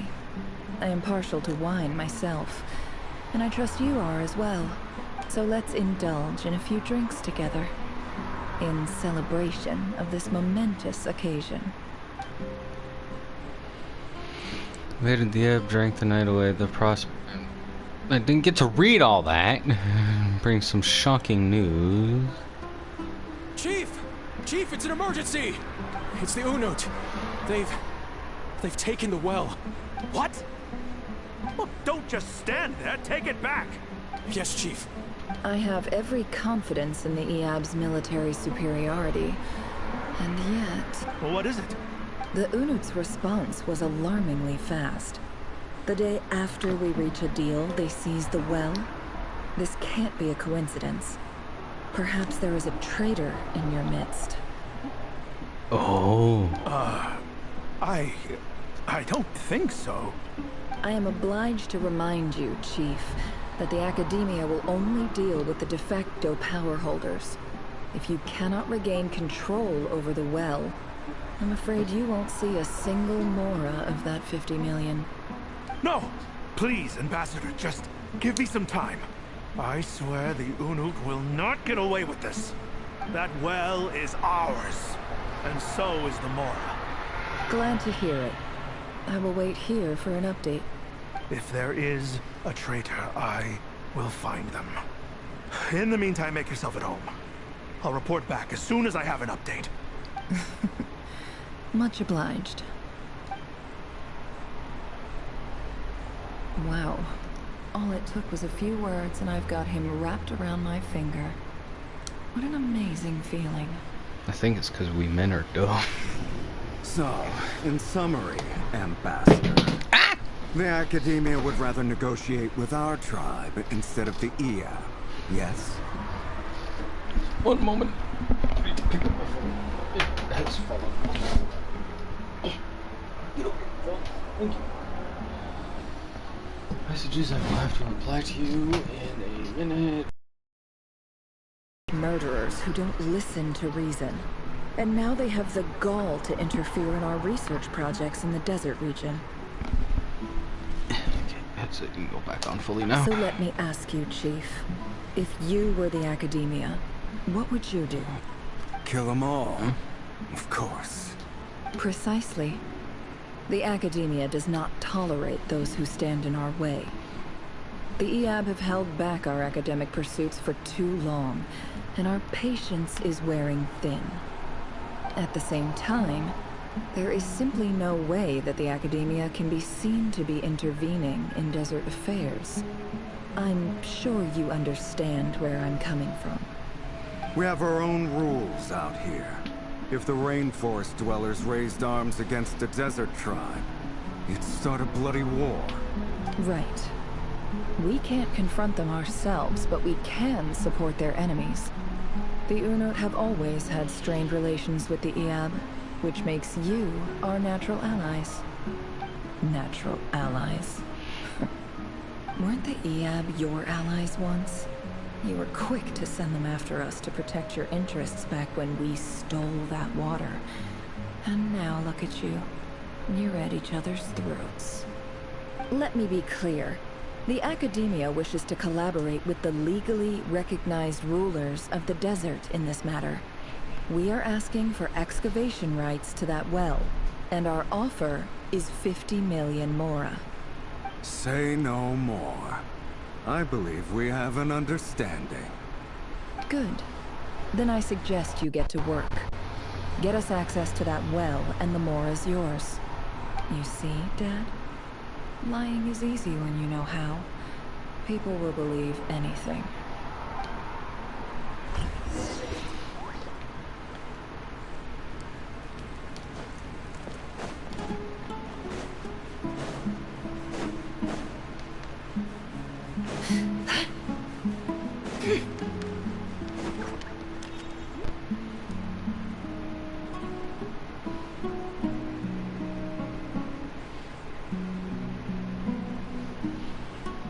Bird.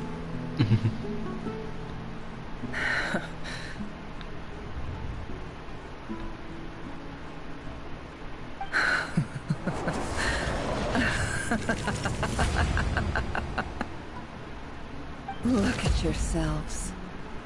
You may be vile, savage monsters, but your butchered bodies bleed like any others.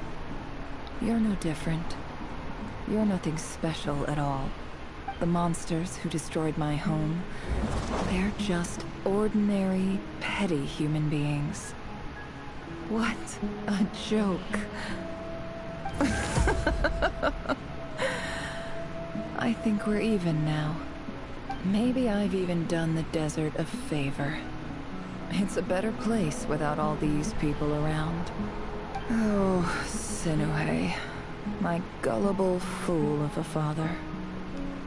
Perhaps if you'd been as ruthless as I was today, our tribespeople would still be alive.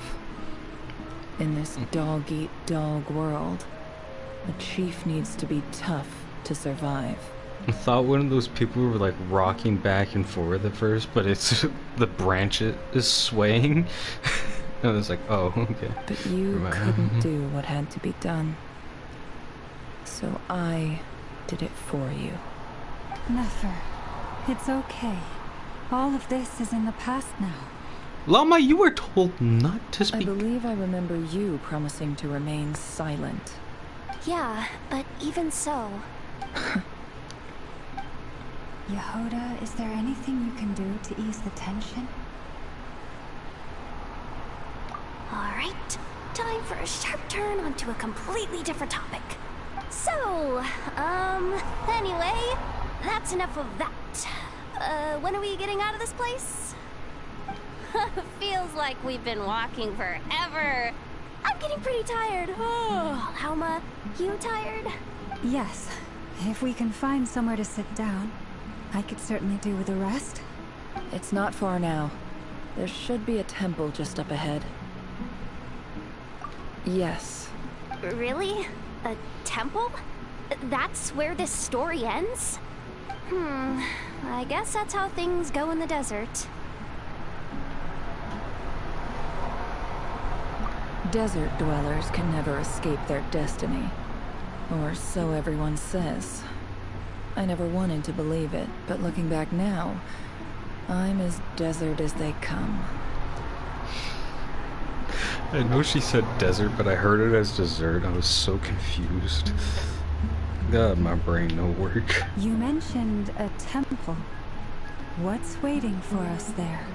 My biggest trade secret of all. Ah.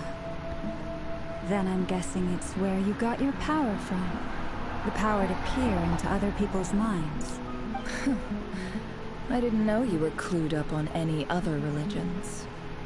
I'm no expert in the history of Sumeru, but since you come from the desert, I would imagine it has something to do with King Deshret. Sounds impressive. Oh, I know who you mean. General Mahamatra Sino. The spirit of Hermanubis dwells within him.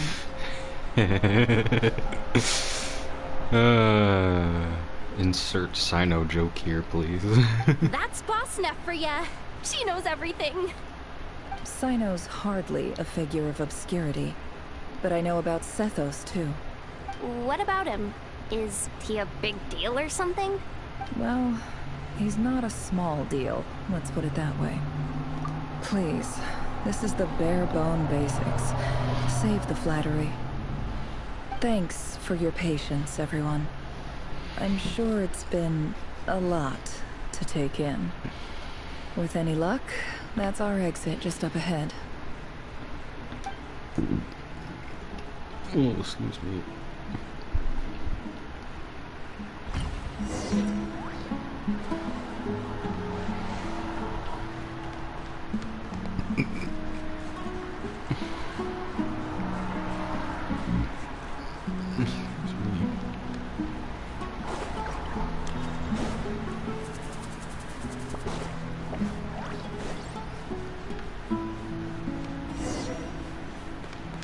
It's the Temple of Silence, I think.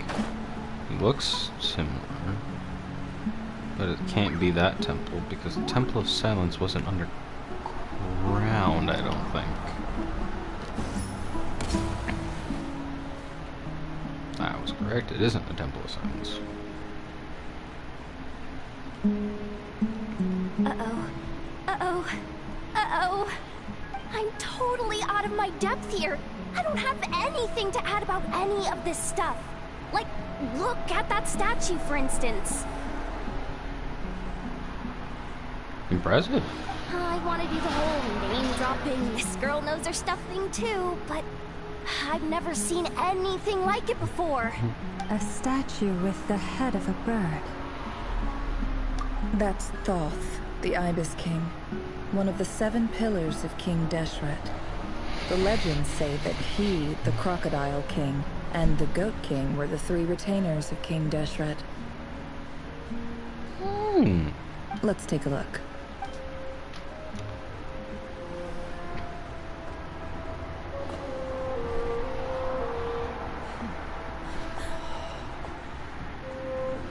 Traveler just unfazed, like, yeah, I've seen some of this shit before.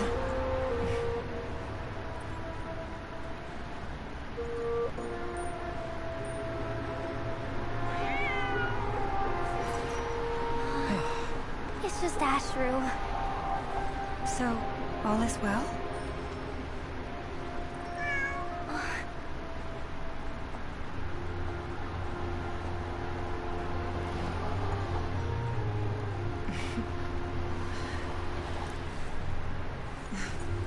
Typically speaking, at this point, the world disintegrates.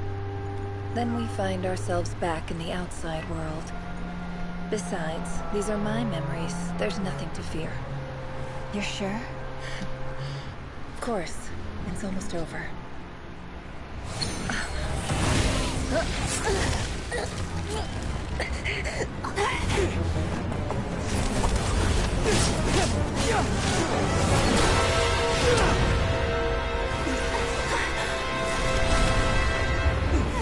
Never! Hey! Hold on!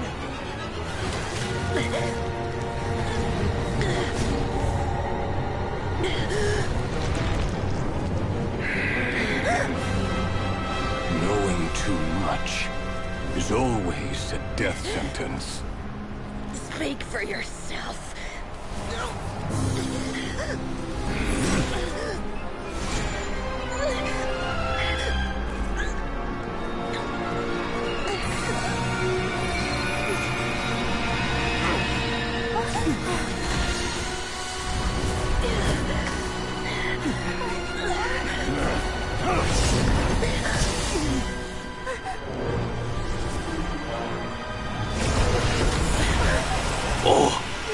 Reminds me of New Blood. How repulsive.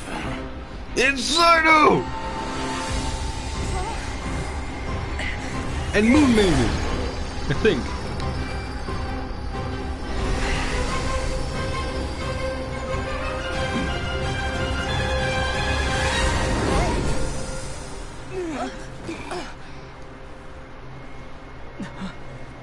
No, it was Dane. I'm stupid.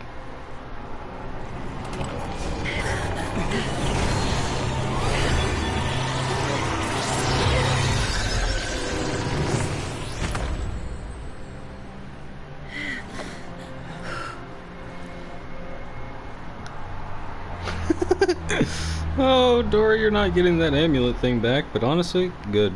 Screw you, Dory.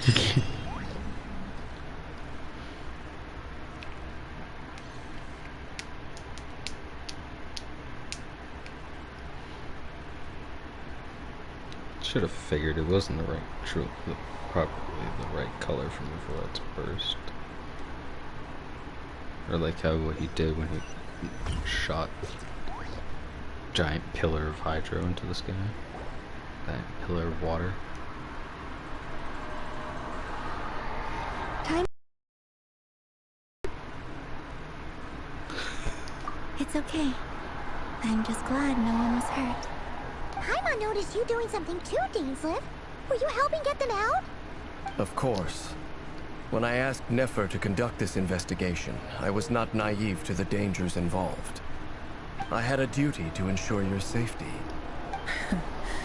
Good to know your sense of justice is still intact after all these years. I take that to mean that you saw the truth. That comes as a great relief. I certainly did. And thanks to your help, I also managed to trap Rerir inside the chess set. Whoa, really? How'd you manage that? Well, to be honest, I sensed that something was wrong long before we made it to the temple. By using this fragment to probe into Rerir's past, well, the monster formerly known as Rerir, it seems I alerted him. I was tracking him, Then he caught on and started tracking me too. Can't say I'm surprised. But how did he track you through your thoughts alone? That shouldn't be possible. Rerir was a secret agent who reported directly to the Vinster King. He is an expert at finding a trail and hunting down his pursuers. No wonder. He infiltrated the chess set, read my thoughts, and built a new virtual chess set inside of it. That's why we weren't able to leave at first. Speaking of your chess set, it's quite a remarkable item. Would I be right in thinking you have some connection to King Deshret? You overestimate me. I only have a connection with one of his underlings, the Ibis King. You all saw how this came to be. A long time ago, the Iab massacred my tribe, the Shimti, in our home village. A few years later, I enrolled in the academia, where some new information came to light. The Unert and the Iab fought a bitter battle over the rights to a well, all for the sake of a non-existent 50 million mora. The Iab ultimately won that confrontation, but their victory came at the cost of almost every warrior in the tribe. The final blow to the Iab came at the victory feast, when an Unert assassin beheaded their chief right before my eyes. The remaining Iab fled and have been scattered to the winds ever since. Having gotten my revenge, I returned to my hometown, where to my surprise, the nearby temple was still standing. There it was, seemingly immune to the relentless hostility of the desert, while my tribal home lay in ruins.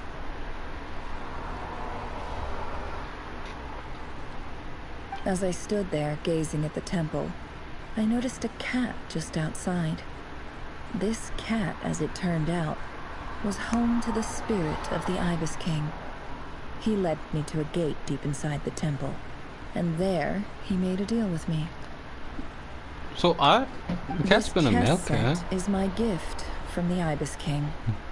The chessboard within is made to the same specifications as the one in the mausoleum of King Deshret, and represents his power of piercing analysis.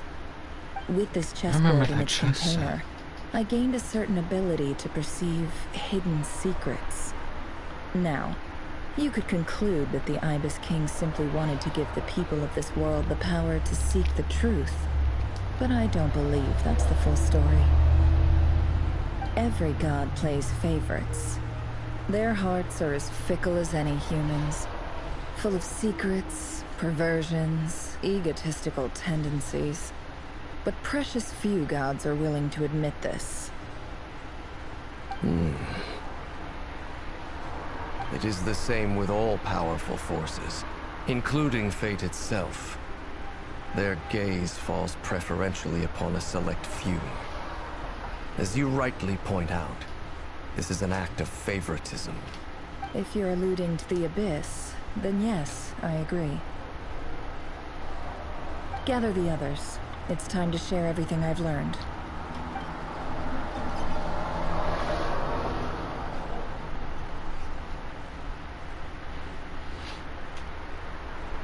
Thank you all for being here. As promised, I did some further investigating into the Raker of Solnari's background. I am pleased to report that the investigation has been most fruitful indeed. The Raker of Solnari, real name Rerir, was once a Conrian subject who served the Vinster King. I will now share the important details of his story. Please save any questions or comments for the end. Narrates the backstory to the... Just let us hear the narration, people! We had God and intelligence and assassinated descendant of the Crimson Moon Dynasty, unwilling to take down his beloved Thelindus, who was secretly a Crimson Moon heritage. He then got dragged into court politics.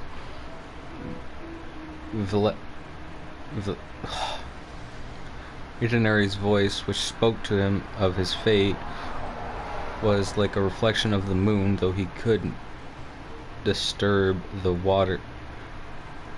Though he could disturb the waters to gain some temporary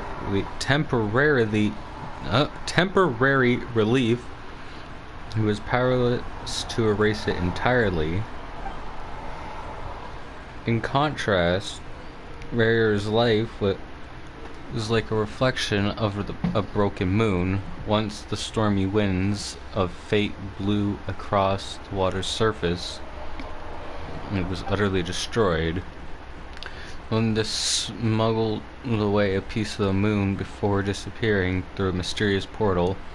It was passed down through the ages, finally falling into the hands of the knave. But what lies on the other side of that portal, is it really a whole other world? Lindis never had the chance to share what she found there, neither did Rayur, who followed her in. So that's why he's so obsessed with the moon. A tragic tale, to be sure. But it does not excuse his many transgressions. No matter how much Rayur suffered in the past, the fact remains that he is what we know today as the Wild Hunt, wreaking havoc upon innocent lives in Nodcry. He becomes more dangerous with each passing day. If left unchecked, it is simply a matter of time before all of Tevat suffers the consequences. This is a threat that the Knights of Favonius cannot ignore. A question for Miss Columbina. Forgive me if this is presumptuous, but have you ever seen the spatial gateway that appeared in Rarir's memory? Never. But I have heard stories of something called the Moon Gate, and this seems to fit the description. Miss Lama, any thoughts on this? In the lore of the Frost Moon Scions, the moon is believed to hold many secrets. Some sources speak of ancient knowledge, others of a gateway to the unknown.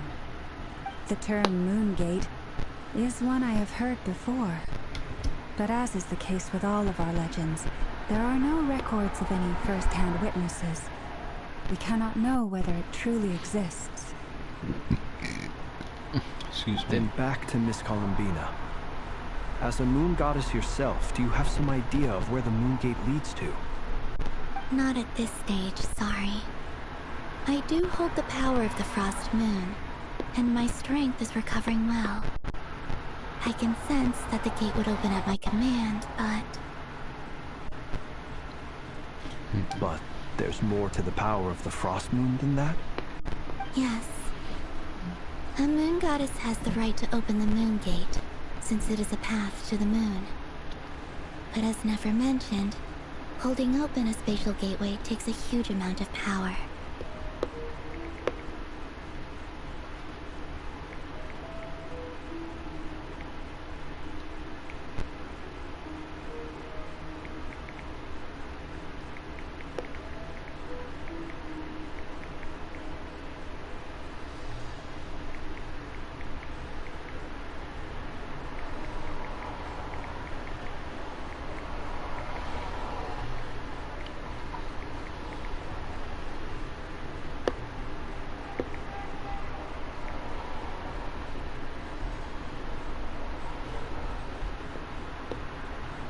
And right now, I need to conserve my energy to fight the Rayur of Solnari. I'm afraid this is one mystery we may have to leave unsolved for now. So she's gonna end up going to the moon. Does that mean she won't be playable? Because if so, that will be deeply upsetting. I agree. Better to save your strength. But if you'll humor me for a moment, I have a bold conjecture of my own regarding the world beyond the gateway. I highly suspect that neither Tholindis nor Rayur made it through unscathed. The evidence pointing to this is the fact that the Rayur of Solnari exists in the form of countless fragments.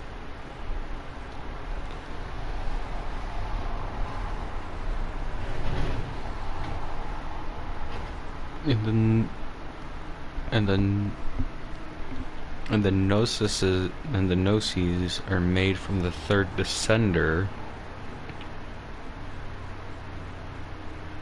and from the news in or from the lore of the books that people kept talking about when the first part of Nodcry came available. It seemed like the third Descender was eventually married to the Tsaritsa, that forced to open a gateway to Celestia by whoever the king was of the time.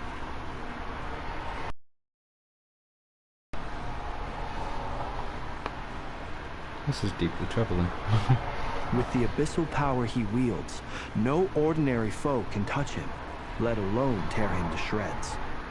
And yet, the wild hunt proliferates wherever his scattered fragments lie, drawing hordes of monsters to many different locations across the land. So your theory is that Rerir was physically torn to shreds by some powerful force? Hence, why the wild hunt is a distributed phenomenon, rather than a unified one?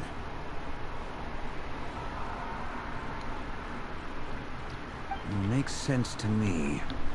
Explains why the wild hunt is so pervasive, and why he's been trying to piece himself back together. He was whole to begin with, and he wants to be whole again. Without the power of the Abyss on his side, he almost certainly would have perished the moment he was torn apart. But the Abyss, much like a curse, has kept him alive. I could not agree more. The power of the Abyss is most surely a curse. It is a compelling explanation, and one that accords with my present understanding of Abyss creatures. Whether the life form in question is primitive or advanced, if a curse has extended its lifespan unnaturally, it will continue to survive in spite of everything. This raises some interesting questions. I will run some experiments and see if there is any validity to my suspicions.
That being said, regardless of whether my research bears fruit, I would like to thank Miss Nefer for conducting such a thorough investigation. Already, it has greatly enriched my understanding of the entity we face. Fucking nails are getting chipped and parts of them ripped off. My Have to paint pleasure, them again Mr. Albedo. soon. I too hope that the information I have shared today proves useful as we look to formulate the next stage of our plan. Hey! What is it, Dainslev? You look really upset! It's just... when I think of the man I once knew as Rerir, I struggle to understand why things had to turn out like this. The two of you used to be friends, didn't you? I don't know if these words will bring any comfort, but my heart goes out to you. Fragment was a part of Rerir's heart, wasn't Mine it? That's too. what he said. We can never know all the hows and whys of the way things are. The moon and stars are full of untold secrets and lies. And the skies are host to many more mysteries than these alone. Yet, none of that can begin to compare with the complexity of human life. Those are the first comforting words I've heard in a long time. Thank you, both. Well, I think this is a good place to end today's meeting. I'm sure Nefer needs some time to recover. She's been through an awful lot today. And find some way to make up the money to pay fucking Nori. There's that brooch thing from Alice, who I'm assuming gave Dory the thing, because both Alice and Skirk give Dory things.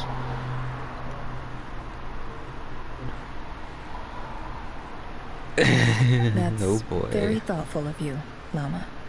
Of course. Sounds good to me. Take some time to rest and digest before we reconvene to nail down a plan. Nail, as I just said, that my nails they have to be repainted because they keep getting fucking torn off. And once they get torn off, I can hack at them with my teeth, which is not good. It's a habit I kicked for so fucking long, and I don't wish to get back into that habit. I didn't even read that. All I know is that Varka's coming in. Oh, back at the hotel, sit Paimon in for what? Discuss what lies ahead. Hey, Varka came in. Is this a bad time? Hope I didn't kill the conversation. It's fine. Come on in. No need. Come on. Let's talk outside.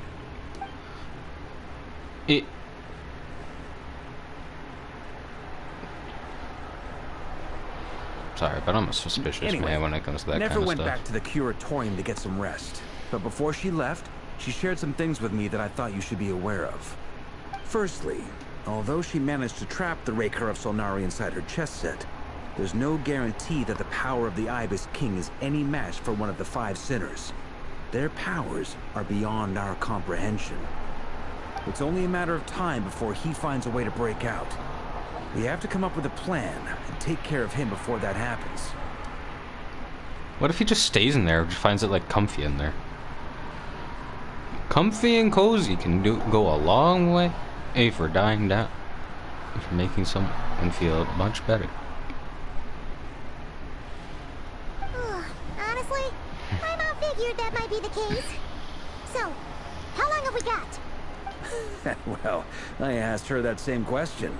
She talked for a long time, but for the most part, it seemed like she was trying to convince me how precious her chest set is, and what a long and storied history it has. It felt like some kind of sales pitch, you know? The kind where you end up handing over Mora against your will. Anyway, after all that, she finally answered the question. 2 days, at most. I can get several people here in 2 days, probably. I can probably go grab New Valette in 2 days. Maybe others of the 7 Archons we can grab as well. I imagine I just have to yell for Venti in the wind. Call Shao rather easily. All I have to do is say, Shao! And he appears.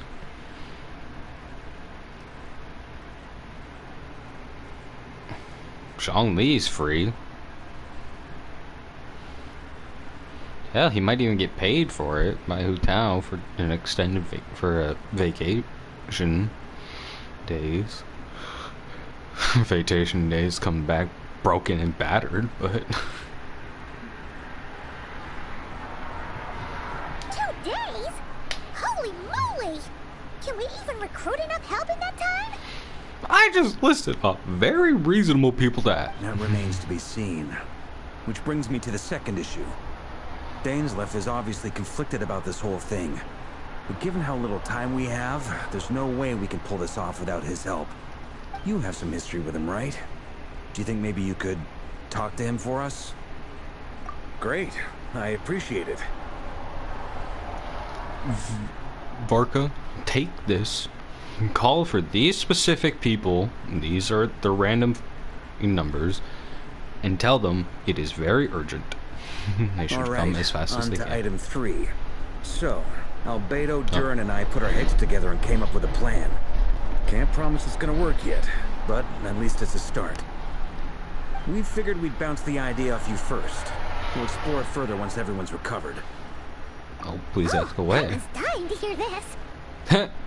That's the neat part. You will. All right. No, so, okay. Here's what we're thinking. We stab him. In a hushed voice, Larka. Fucking Lark. Varka lays out the current plan. It's a shocking plan, but nothing can faze the greatest traveler and trustiest travel guide into that. It doesn't take you long to get behind it. But tell us what it is! We felt a little uneasy about roping you into this. I mean, What's firstly, you're not locals, and secondly, Did I just none of us are your boss. You're well within your rights to refuse if you so choose. Well, Varka, technically you are my boss because I'm an honorary Knight of Favonius. Also, I stretched my legs and ripped a hole in my pajamas. Ain't that lovely? Roping us in? Why would you even say that? We know the stakes here. It's all of us against the Rayher of Solnari, or none of us stand a chance. I choose my words very intentionally, I'll have you know. I like to think there's an art to striking a down-to-earth tone even when the stakes are through the roof. Sir Varka, I have a few thoughts about this plan. Are we gonna voice all of them? Ears. Are we gonna voice all of them? I think we can be more flexible with how the rules are allocated. In my view, the most sensible lineup would be like this. You son of a fucking nutcracker! I see your point, yeah. But if that's how we're going to approach this, you'd better make sure you're ready. Does the fucking space pod have a way that once we send it into orbit, we can just self-destruct it? Would that even kill him? No, probably not. To be clear, I don't doubt your abilities. Far from it. Okay, so we're just gonna absorb the abyss from him. Are you really willing to take all this on?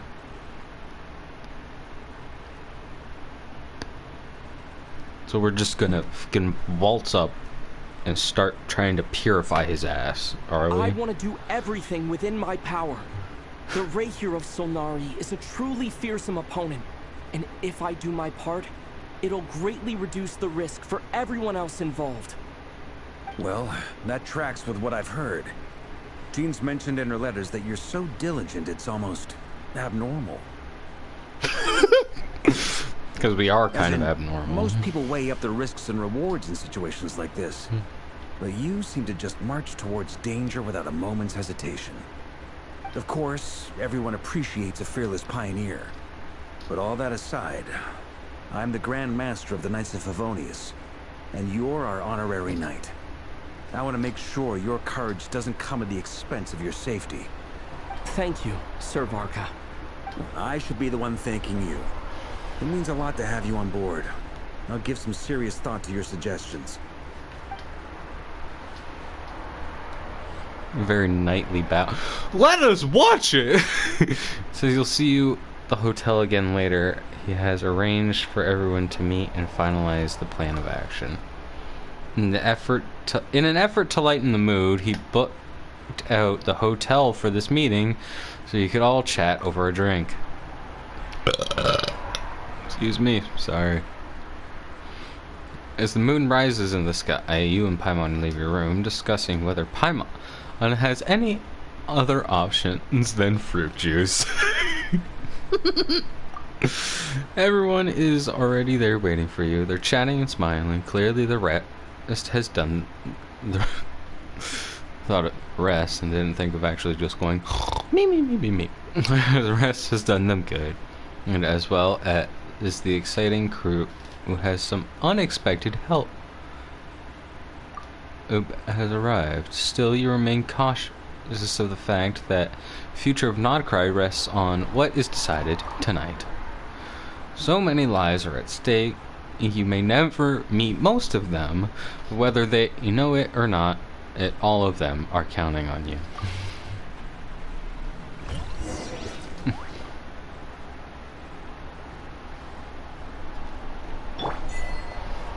Game of... I didn't get to read that!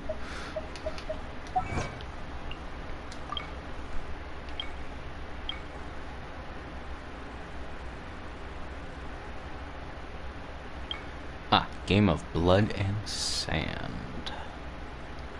Sick. Oh, wait. Golden Traveler's Silver Moon. Oh.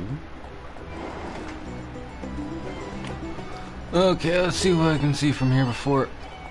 Dory's here? Oh god. This can only end badly. Dory's here. This is a thorough plan, but I do have one last question before we take action. How can we be sure that our enemy won't leave the designated area? Great question. Albedo's been hard at work analyzing Rerir and the Wild Hunt's behavioral patterns. His conclusions are as follows. Firstly, from the earliest known confrontation until now, Rerir has never displayed any ability to manipulate the dimension of space. So it's unlikely he has any power in that domain. Secondly, he seems to have a particularly strong vendetta against our group. If we put him in a fight-or-flight situation, he'll choose to fight every time. Thirdly, finally, and most importantly, he is consumed by hatred, both for the moon and for his enemies. Turns out, we tick both of those boxes. We have a reincarnated moon in our ranks, and a spy who accessed his private memories without permission. He'll be baying for blood, not looking to escape. As someone who's had their fair share of interactions with the Wild Hunt, those all seem like valid observations to me. Understood. Then I will defer to the verdict of the group. Well, everyone, that's the plan in full detail. Albedo and Durin are carrying out their part as we speak. Plan approved. Scheduling. Okay, any firepower you need, I got you covered. Let's light this baby up. The Frost Moon Scions are behind you as well. And the rest of you? No objections? Dory being so weird. All right, then it's settled. This is the plan we're going with. Next up, an old tradition of mine. Anyone who wants to back out, now's your chance. Wait, we can still back out of this? Everyone says things they regret, right? I don't want anyone feeling trapped because their mouth said yes before their brain had time to think things through. A very people-first approach. I hear that's common practice in the Knights of Favonius. Heh. Who'd you hear it from? We don't use people's real names at work. This contact will be known only as Owl, please and thank you. So it was D-Luke. This plan can only work if everyone does their part. Flint's and I will absolutely support it.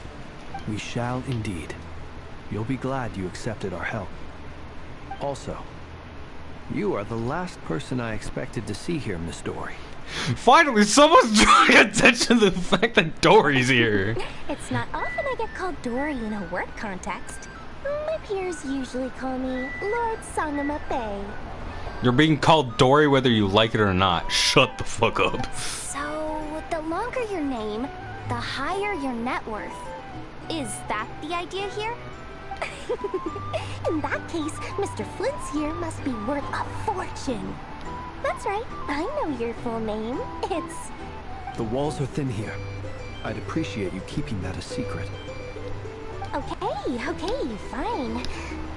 I'm actually only here as a favor for someone else.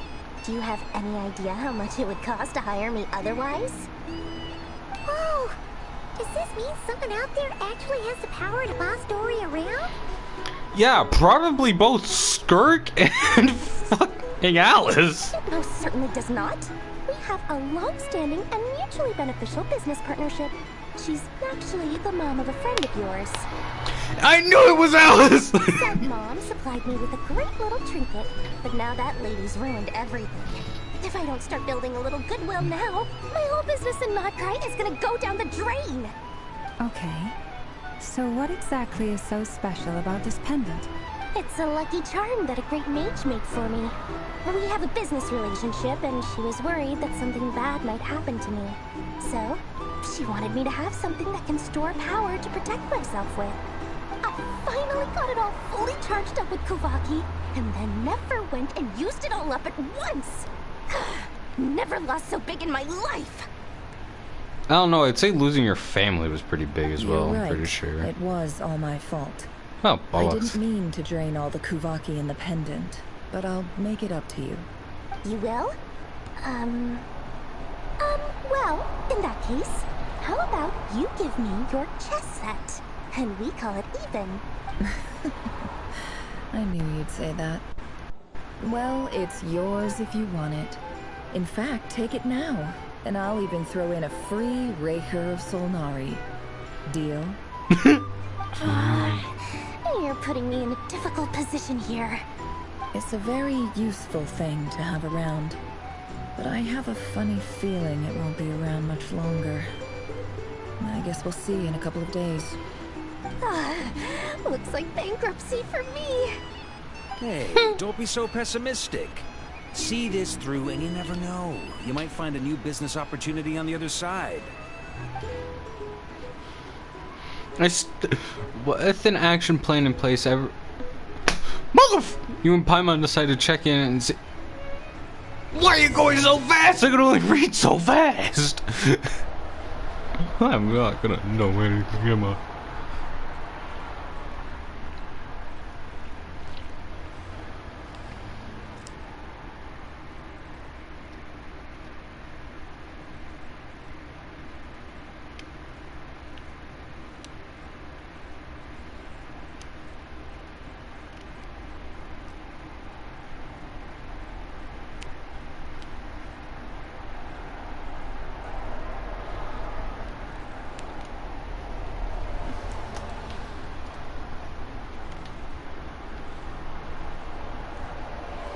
Why do I have to look for Dory? Dory's like my least favorite person. She's so annoying. Dory! How are things going? Feeling ready? Oh, I was born ready. We only have 2 days. You think Lord Sangamabe would let an opportunity like this slip by? Don't forget, when something's in high demand, the people with the goods on hand get to charge the highest price of all. Even higher than the sellers taking advance orders. Ta-da! See? It's right here! What? The fuck is that? Ah, it's so pretty! Did you make it? No, it is so scary. No, I have a supplier. We go way back, so he made me a very attractive offer. Aha! No wonder you were talking about lucky charms at the meeting. You've been getting Kame to make them for you. That's not the full story. It actually started a while back as a project between me and the Dendro Archon. Huh? Mage Alice once warned me that this world won't stay safe forever. There may come a day when everyone faces a great crisis. I passed this on to the Dendro Archon, and she secretly brought together a research team made up of Sumeru's top scholars to invent a technology that could keep people safe.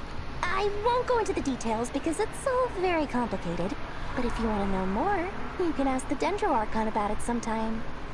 Anyway, Sure, I'll just walk it was the down Dendro over there. Archon who asked Kabe to build this little contraption.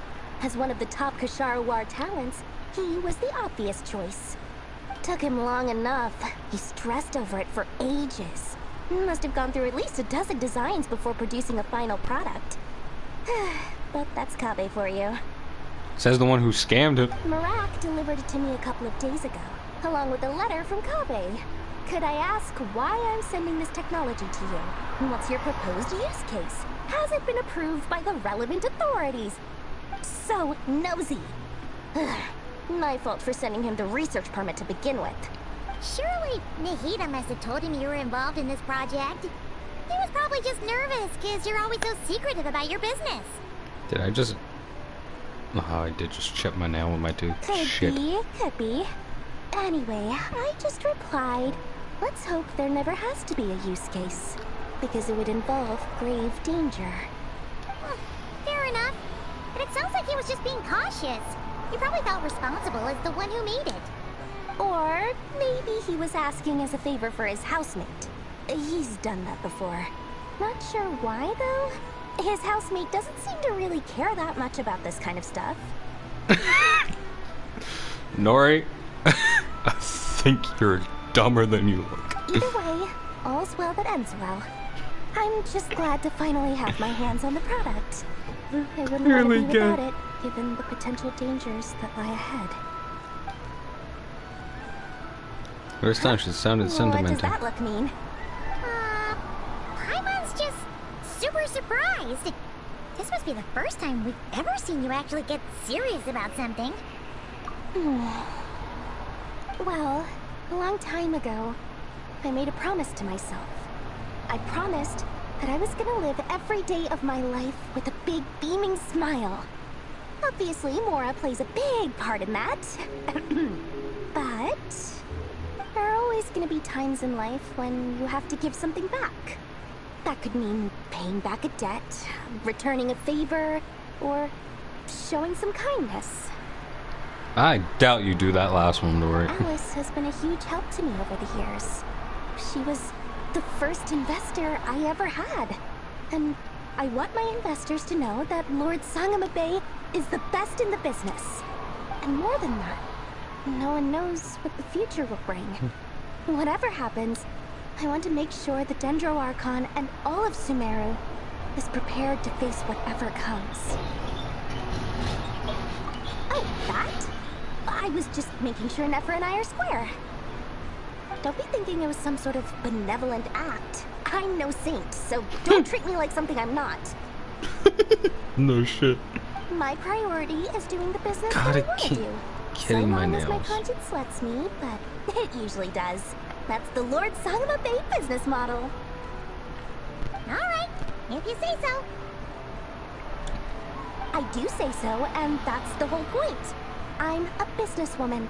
Don't go trying to figure out what kind of person I am. You'll exhaust yourself. Much easier for everyone involved if you just take my word for it.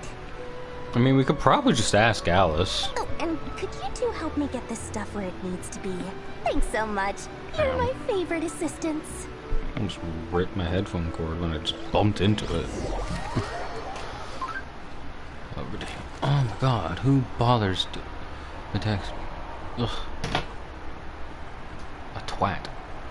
Oh wait, there's a little thing at the bottom. I don't got time to take the thing off to screenshot it. One thing. Why won't it let me save the screenshot?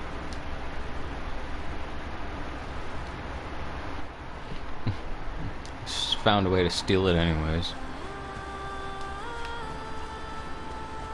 Oh, I should probably check these things, huh?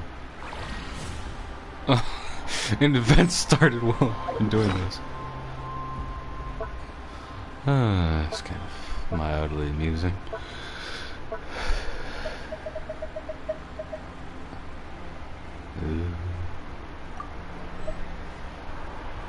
That's lighting. Oh, okay. Honestly, it's extremely tempting to just make an entire area just full of that paving stuff. Traveler, Paimon, it's good to see you. I thought that was Everything going smoothly over here? That was coming out of his spine at first, his tail. Sort of. As you're probably aware, Varga, Durin, and I captured some abyssal creatures from the Wild Hunt. Per the plan, we dissected and analyzed some samples of these creatures. The process went very smoothly. The findings, however, come with some troubling implications. I've already messed up all my hard work. I've completely almost ripped off this entire nail. actually dissect the wild hunt? Paimon, you can dissect anything. As long as you got something sharp enough, you can cut into anything.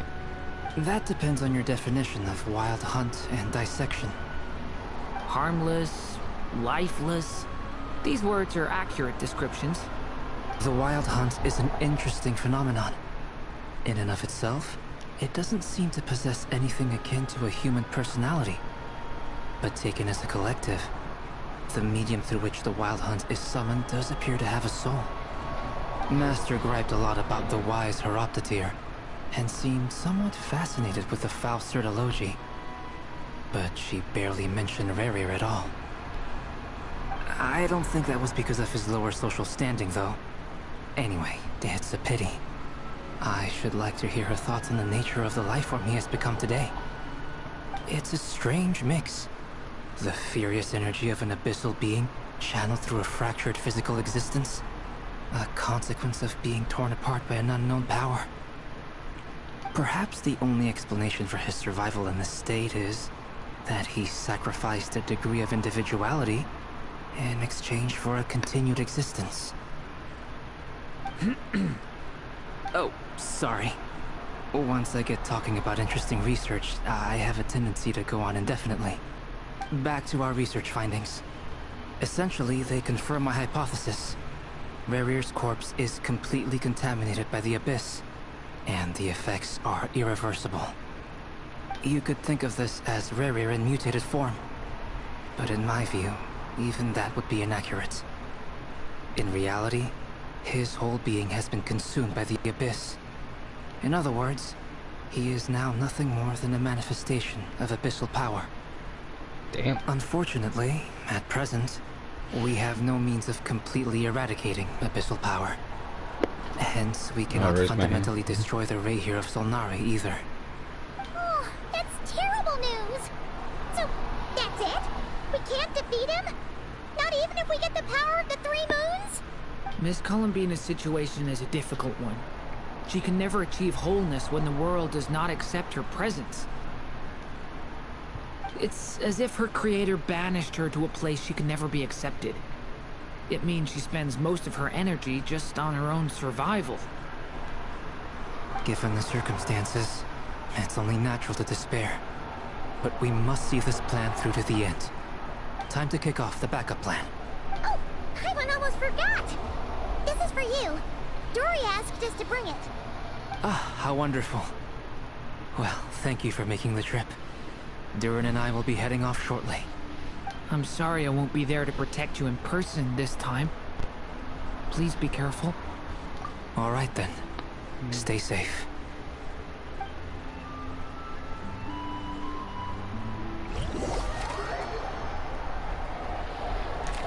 There's somewhere else in PCI. That's a cute little drawing at the bottom. I need it. I need it! Why isn't it all, like, properly taking screenshots and shit? Might have to check those after. If they're messed up, then I will just go through my own stream and screenshot them and edit them down to what I want of them. Holy crap, there's a lot of people here. I didn't even realize that one ran up here. Jesus. Miss Lauma, is everyone here? Yes. The fate of my flock is in your hands, Grand Master Varka. Please keep them safe. My lady, what are you saying? Within the next 24 hours, we will face the biggest crisis the world has ever seen. This is not a burden that we deserve to bear, but I believe that we reap what we sow in this life. So I intend to act. I must do what I think is right. For me, that means fighting for the future of Nodcry. This gentleman is the Grand Master of the Knights of Favonius, Varka, Knight of Boreas. In my absence, please follow his lead. Hey, everyone. Guess I should introduce myself.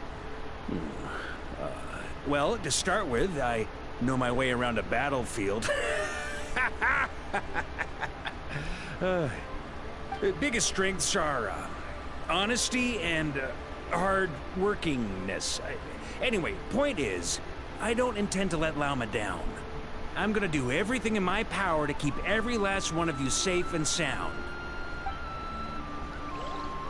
That's good. So they're still talking there, and we're now heading to with Frostman Enclave.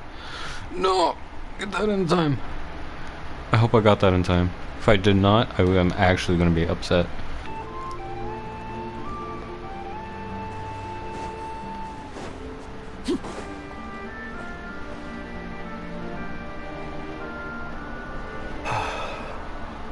Something on your mind? Miss Columbina, was it? I believe that's how the others addressed you. That's right. Names are funny things. Have you always been called Dainsleif? Yes. I take it your own name has a more complicated history. I have a different relationship with names than other people. To be honest, I'm not even sure that Columbina is my name. At least, not in the same way that Dainsleif is yours. But it's what everyone calls me, and I go along with it. A lot of my life has been that way. I get so used to things that I forget to question why they are so. I never used to think much about where names come from, or what they mean to people. Maybe something's wrong with me. Nothing's wrong with you. You're different from other people. I sensed it the first time we met. You're more perceptive than most. I'm sure your long life and rich range of experience explains that. Do you ever find yourself missing Conria, Mr. Dainsleif? Difficult to answer. I have dreamed of the past many, many times. Sometimes I'm fighting tooth and nail. Other times I'm lying on the ground, defeated. I don't recall any happy moments from that time. It has been too long. Is that because hatred survives longer than love and affection? That would not be for me to say. I make no excuses for the grudges I bear. But whatever the reason, I remember little that was beautiful or sentimental. Thank you for your help with the Rerir situation. Without your efforts, I never could have learned the hidden truth of his story. You're welcome. I know he's your friend. Friend? He betrayed me. And I never really understood what he was going through in life. Some friendship, that is. Okay. So, do you plan to fight him with us? You see, you're torn. Now you know what really happened. You see the things he's done in a new light. I need some time. Of course. I completely understand. Anyone else in your position would feel conflicted too. Actually, I went through something similar myself recently. Something happened that changed my perspective on a situation. A situation I took for granted at the time, but now I feel very grateful for it. You mean the Harbingers who still support you, even though you've left the Fatui? Yes. I always thought they were only helping me because Harbingers are forced to work together. But then I abandoned them. A warrant was even put out for my arrest. And even now, they still support me. Which means I was wrong about them all along. Clearly, they view you as a friend. I feel a little guilty now. I regret not seeing her help for what it was, and not treasuring it. I see the guilt that you're feeling now, because I feel it too. Hopefully, talking about it will do us both some good. Have you noticed that the Traveler and Paimon are over there? I think they've been listening. Huh. Shall we say hello? Sure.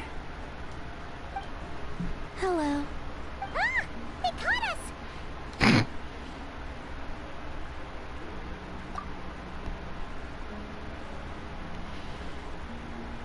I apologize for making you worry.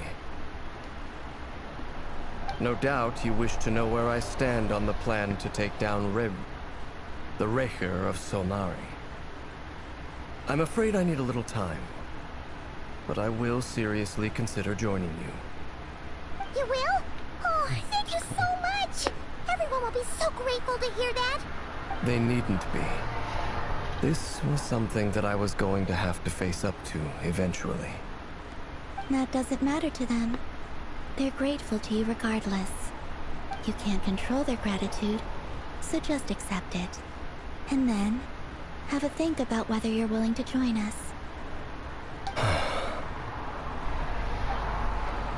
So is this actually going to be like a full battle, or...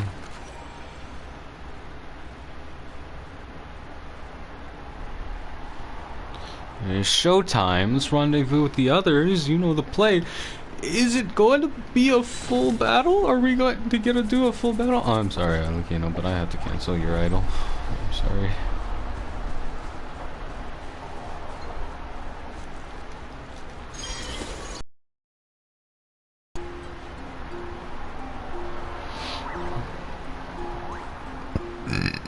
Excuse me.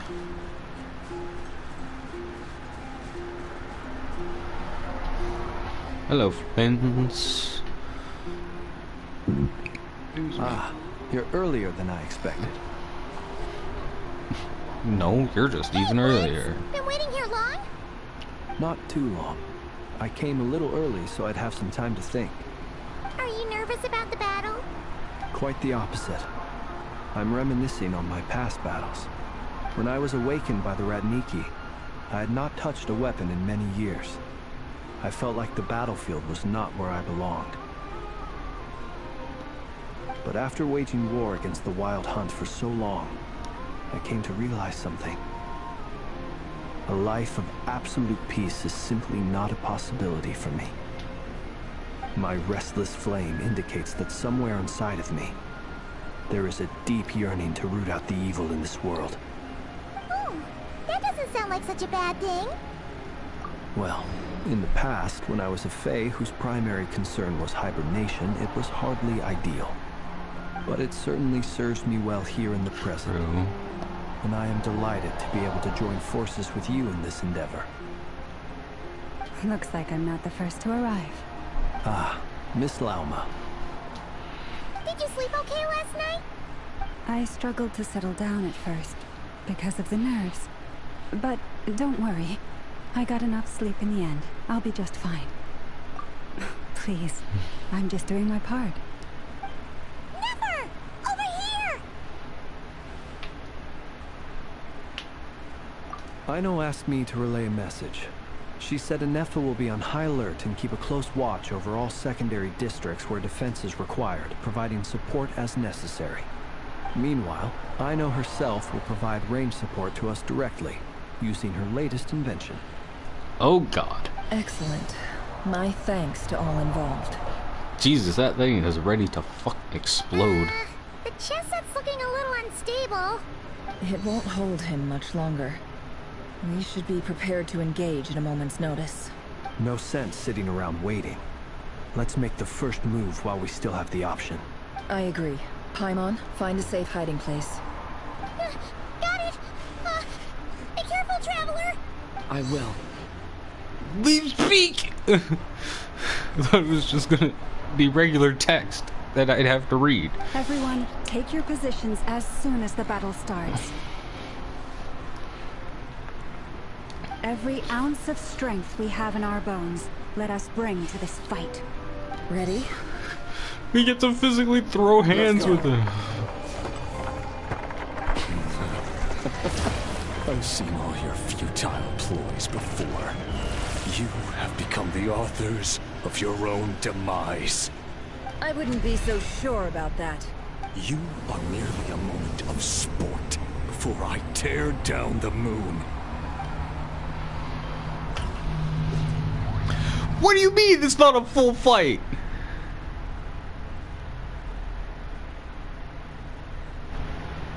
Okay, hold on. Maybe I can quickly take that off. Maybe I'll get a proper screenshot in a second here. Okay. Yes, I did. I managed it. Okay. So that's a dope screenshot. Opportunity.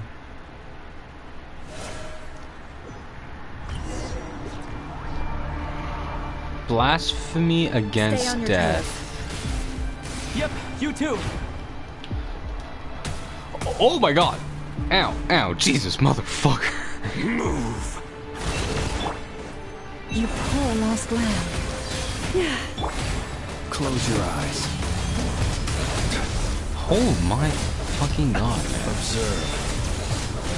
Let me help you guys.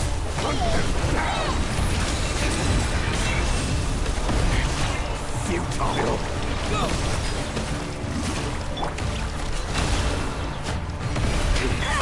Pathetic. It all falls into place. The moonlight raise you. It all adds up. God. It all falls into place. Be silent. Observe. Futile. Hunt them down. No more lies. Move. For the everlasting forest. Hunt them Branch into down. soft. The deception ends here. It all adds up. It all falls into place. Bombs away! So It began with the moon, and so shall it end. The moon will protect you. Move.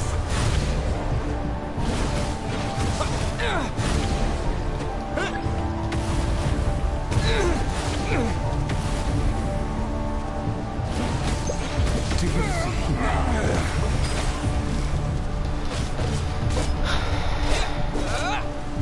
No.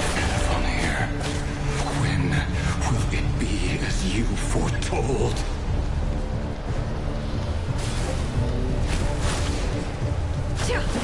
saw him.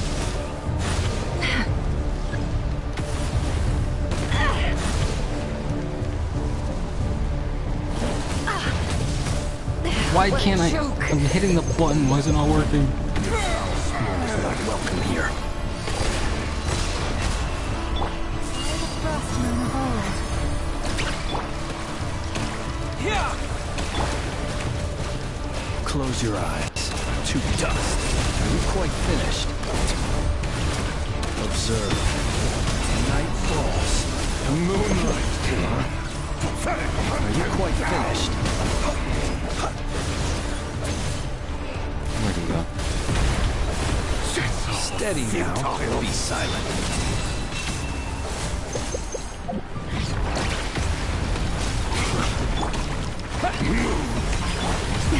A grave blushes the moon. No more lies. God. The moon. Pathetic. Move. Futile. Hunt him down. Pathetic. Hunt him down. Can't hide the truth. The deception ends here. With one heart, we pray. The moonlight. Hunt him down. To dust. Close your eyes. Futile. Fear the dark. Observe. Do you fear the dark? Move. Pathetic. Hunt them down. Be silent.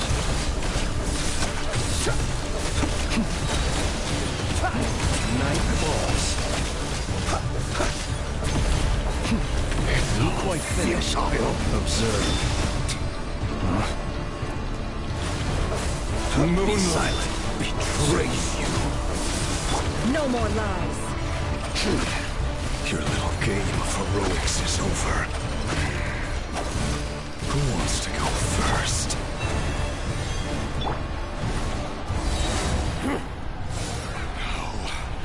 Get out of my sight! No! We've been separated! Take! You okay? Nefer, where are the others? Stuck outside the barrier. I guess he really doesn't like us. I told you before, knowing too much is always a death sentence.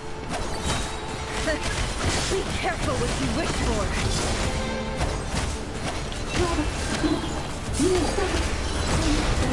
Mama! Can you hear me? Silence! The voices are coming. But at least I know they're still there. I need to focus. Stick to the plan. Remember my most important task.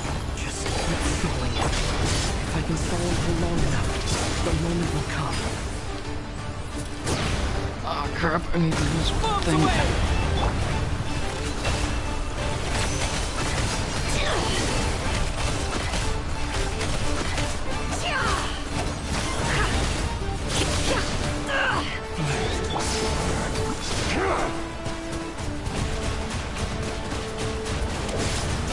Go! Seek within.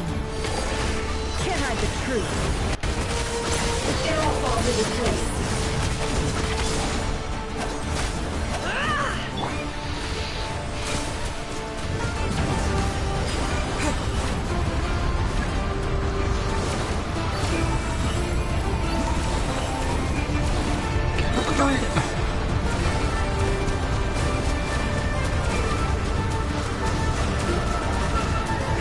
Is that not what I was supposed to do?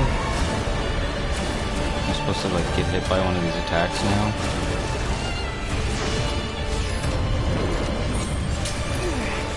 The shield's broken. I can't keep this up. Run. Don't help him out. It all adds up.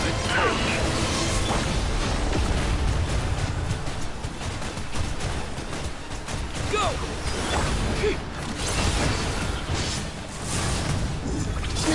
Shameless.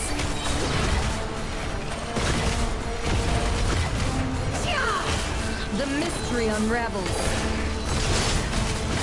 It all falls into place. Wipe out!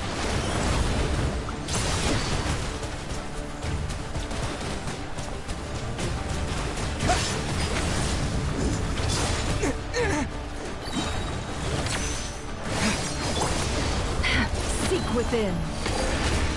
No more lies. Let's see what they're made of. Yeah! It all adds up. Let's see what they're made of. The deception ends here. No more lies.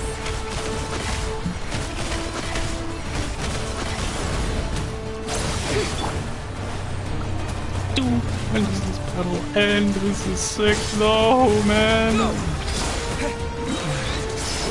Bombs away! It all adds up.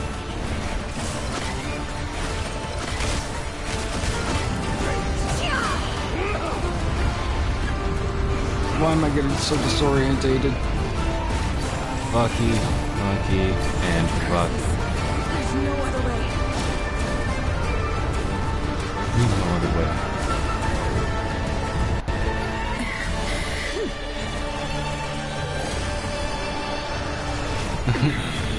Just hit that mind transfer jutsu.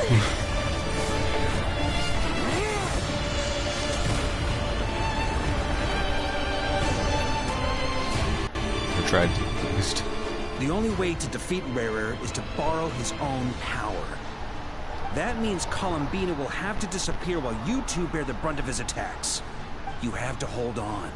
Find a way to keep him focused on killing the two of you.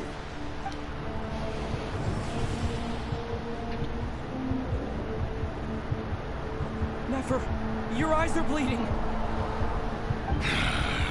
Soon you will be powerless to resist. And then, I will reduce you to dust. But that dust will plague your memories. Come on, keep holding on. Any other tricks up your sleeve? Let's see them. Is Nefer gonna be the entertaining as they are? You've backed yourself into a corner. Is Nefer gonna be the first canonical character to die that we still get to play as? Because Star Rail has a few of them. You don't fool me. I see your fear clear as day. I have to stoke his rage. Make him unleash everything. You fear what you could never defeat. You fear the thought of never being able to save your beloved.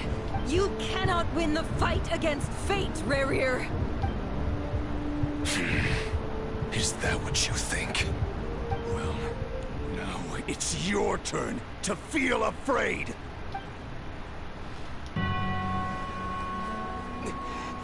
You fear the sound of your own name? Is it us you hate? Or is it what you've become? Let's see what becomes of you!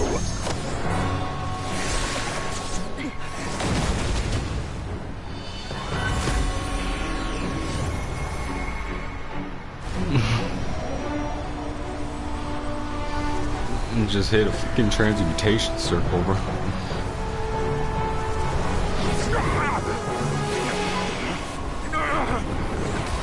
What's happening? That power. I've seen it before.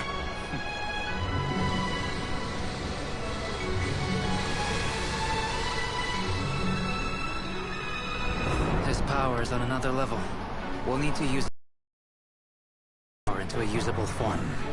Then quickly channel it into Columbina, rendering her powerful enough to compete with him.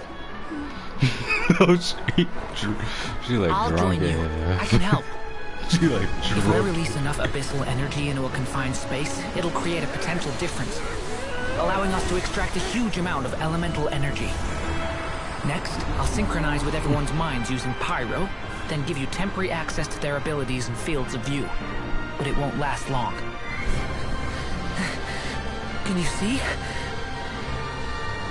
Well enough. Well enough. So, we have a student of Gold Rhine-Daughter in our midst. How about that?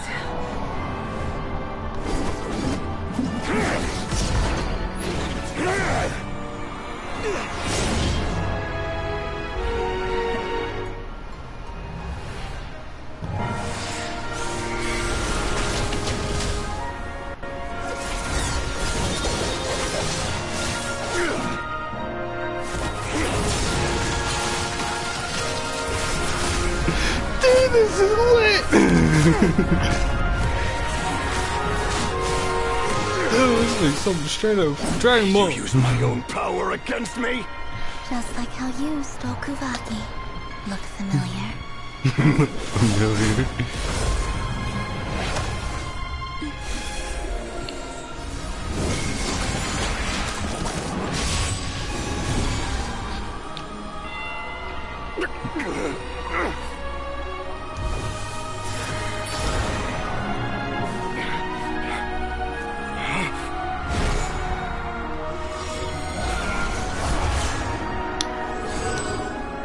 Don't you realize? You don't have the power to hold that gate open. I don't, but someone else does.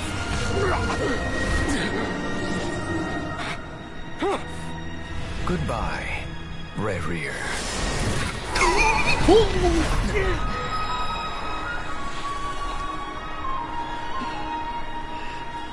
We won. Oh, darn. Pookie, are you okay?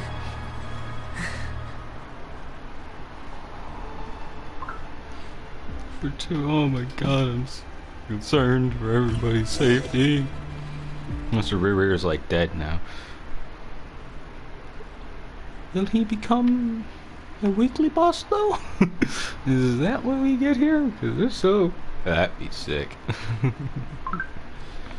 Oh my god, people. Why yappeth to me at this time of morning? Ignore that it is almost noon for me. So it is technically not morning at all.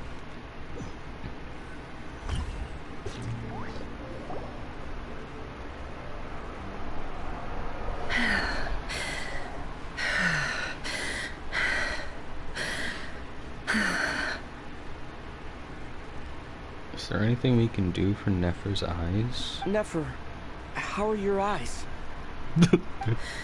They're fine. Apart from the blindness, of course. It's not too late. Let me handle it.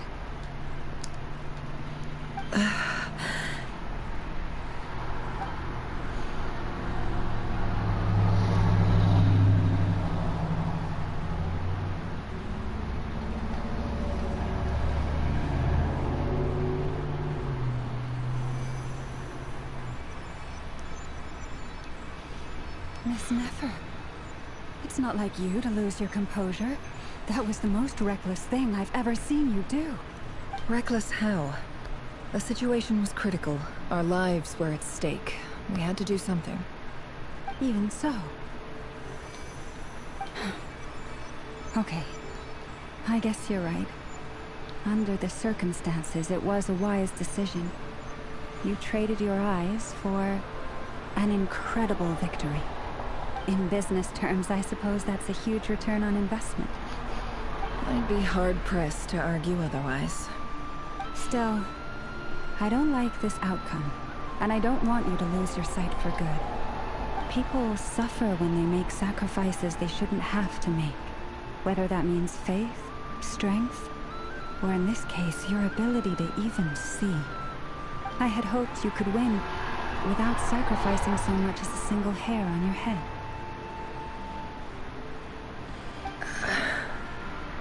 Thank you. Really. All done. Don't try and open your eyes just yet. We'll see how you're doing in a couple of days. Until then, please follow your recovery plan to the letter.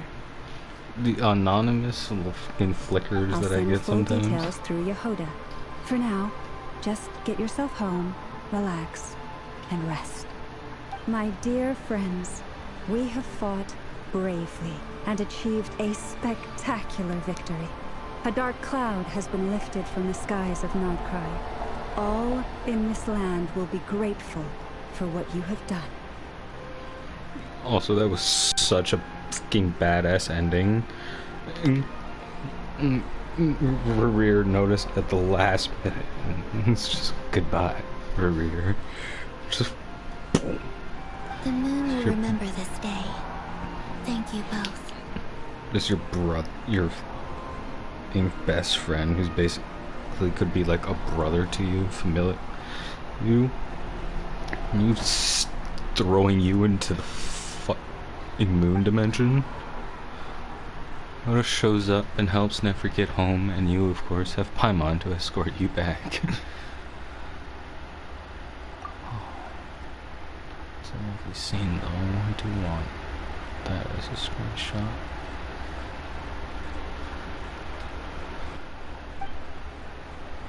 The sight of Nefer navigating the road with her eyes closed is a new one. She proceeds cautiously, but as her silhouette disappears into the distance, you notice she seems almost smug. There's something I want to let you know. What is it? When Durin connected everyone's minds so I could access their powers, I also felt everything they felt. And since Nefer's eyes were injured, my eyes are hurting now too. Hold on. Let me try. I only feel the pain. There's no actual damage. I just thought I should tell you. You're right. There's no damage. That's a relief. But I must say, I'm surprised to hear the Kuthar share something like this with me. In the past, you never used to open up about yourself. Things are a little different now from how they were. I'm learning to share how I truly feel with my friends. Friends? You have no idea how glad I am to hear that. Can't help but break into a smile at the word friends as a warm, fuzzy feeling fills your chest. It did. One by one, your fellow teammates report in to inform you that everything is under control. At Luma's insistence, you lie down when you fought on the front line against Rear, and now you need rest. Watch that just have been a dream sequence or something, and I get so frustrated. And scared, because what does that mean if that was a dream sequence?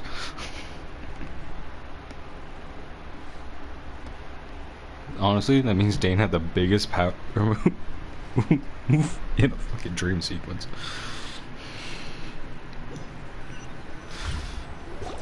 I don't think they would do that to us. That would be honestly really fucking rude. Okay, we went from Pyro, which my traveler was already wielding, to Hydro in the battle, and now back to Pyro. How are you feeling? Probably make us warm. Pains? Did you sleep well? My whole body probably hurts still, I'd imagine. I'm doing alright, Paimon. No need to worry about me. One tough cookie, Jesus. I'd probably be dead. Or wish to be, even. Good. Paimon's been sitting on the edge of the bed worrying about you for ages. You slept a whole day and night. Poor Paimon had to eat all by her lonesome. Truly the gravest of crimes. Truly the gravest. Screenshot that. That's so ridiculous, Paimon. I fucking love you. This is the most ridiculous yet best thing I've heard her say in probably all of Genshin. Ugh. I'll admit my eyes. Glad to hear you didn't starve. How was the food? Glad you didn't starve. Well, it wasn't the same without you there to share it. Honestly, Paimon just can't relax when you're not your usual self. She couldn't enjoy the food and settle down to sleep. Well, I'm back to normal now. So all Mans needed was a full 24 hours or so, because it's a whole day and night. We just need like a full 24 hours rest and Mans is good. Bro is done. Bro's chilling. Lord knows that ain't gonna fix my back problems. Lady swung by earlier. He said to tell you to head to the tavern when you woke up. Varka and the others are organizing a victory feast and they want to celebrate with you. Sounded like she said Varka. Varkta. I don't know how I misheard it, but it almost made me think of vodka. I'm like, oh yeah, that's kind of where we're at. Kind of like in Russia. He also dropped off some medical supplies, but you seem fit as a fiddle, so guess you won't be needing those. If you're feeling up to it, let's head over now. Wouldn't want to keep them waiting. Not. Don't tell me we're back to just being silent protagonists. We had such character development. We had so much character development. And please don't tell me now. Okay. Dane, will you be here as well? Because honestly, that was the biggest fuck power move I've ever seen for Dane. We're here! Fanfare! That's a good way to protest it. Perfect timing! We were literally just saying how there's no way we're holding this victory feast without you any longer, and we would have postponed it till tomorrow. How are you feeling today? Much better. Thanks. Don't worry about me. We have character development. We aren't a silent protagonist anymore. We got our vocal cords fixed. Relieved to hear it. If that changes, just let me know. Happy to check you over at any time. Yep, we're here for you. Anything you need, just let us know. Oh wait, where's Nefer? How are her eyes doing? Nefer's right over there. I'm sure she'd love to catch up with you. It was right over where? Bro pointed and we didn't see. Fuck up. It was I meant to talk to her? You recovered from the battle?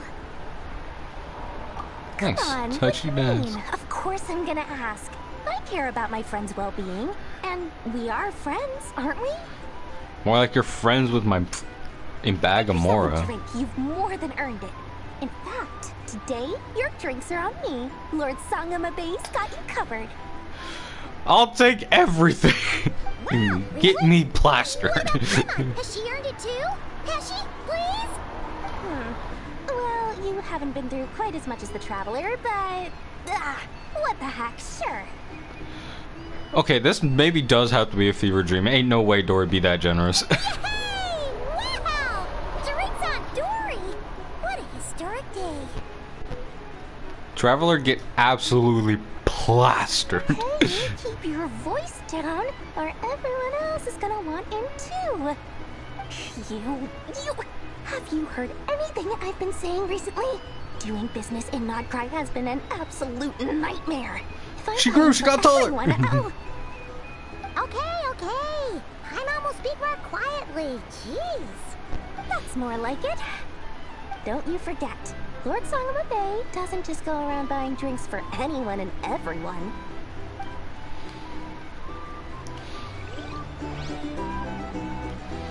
Okay, so talking to Nefer is the main quest, but we can talk to others while we're here still. I thought of 1,000 ways to congratulate you, but now you're here, words are failing me. Honestly, that's fair, bitch. I'd be confused as hell on what to say as well. The honorary knight stuns and speechless once again. Oh, wait, I just realized we hit the impose in the stands. Well said. The honorary knight showed us all how it's done. Can we just be ranked as an official knight at this point? Like, it honestly feels kind of disrespectful to be called an honorary knight at this point in time. The other knights told me that Mondstadt was the first stop on your journey. All of us are truly delighted to count you as our friend. I'd like to thank you for supporting the Knights of Favonius, and also for helping us save Nodcry. Mention it, Grandmaster. Nonsense. Of course I'm gonna mention it. This is more than just business. It's a relationship. And there can be no relationship without showing gratitude where it's due. Hey.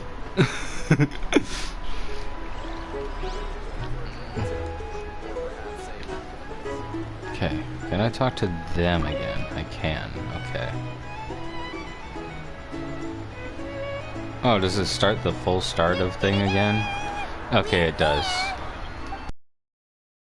Perfect time. How are you feeling today? Much better. Relieved to hear it. Yep. Oh, excuse me, so sorry. Where's Nefer? How are her eyes doing? Nefer's right over there. I'm sure she'd love to catch... Okay. Aha! I knew if I looked hard enough, there'd be Dainsliff here. I see you've recovered. You bet. Snooze his way to a full recovery. Glad to hear it. A healthy body is paramount. Nothing else in life is possible without it. So take it slow. You can't afford an injury. I'm so grateful that you decided to help us in the end. Paimon too! You really saved the day when you swooped in to open that gateway. I came to accept that although Rerir was my friend in the past, here and now, he was an enemy that must be defeated. Though I will never fully understand what happened between us, I could not let this crisis deepen any further. I was trying to pick at something and I basically just sliced at it with my nail. We fought a very necessary battle, and you played your part admirably. Why aren't we speaking? I just realized we aren't speaking. Again. Yeah! And if you ever need to talk, just remember, we're always here. I'll do that. Just appears in our room in the middle of the night. Hey, so just hello. Spooked the fire out of me, but hello. Never here.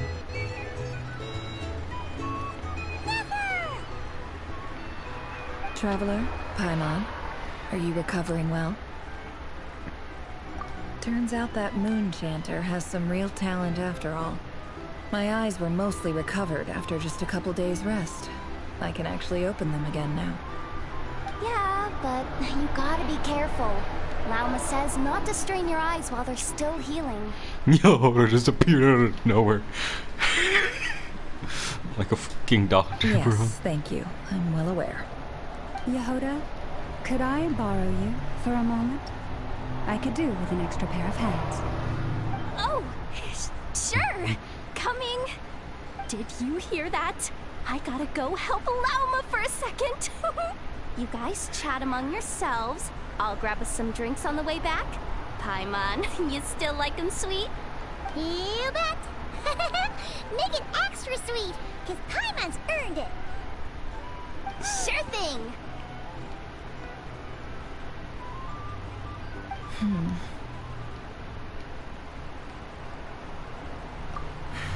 The Raker of Solnari. Kind of a snake, don't you think? No, Wolf in my mind. definitely a snake. A poisonous one who spewed his venomous hatred everywhere. Anyone who seeks revenge out of hatred for other people has become a snake. That's something my dad used to say. Perhaps. I'm sure it sounds like a very wise and open-hearted perspective to your ears. But me? I think hatred is a perfectly justifiable emotion. I agree with that. What else is left when everything you depended on in life gets stripped away? Something's gotta fuel that drive to keep on living.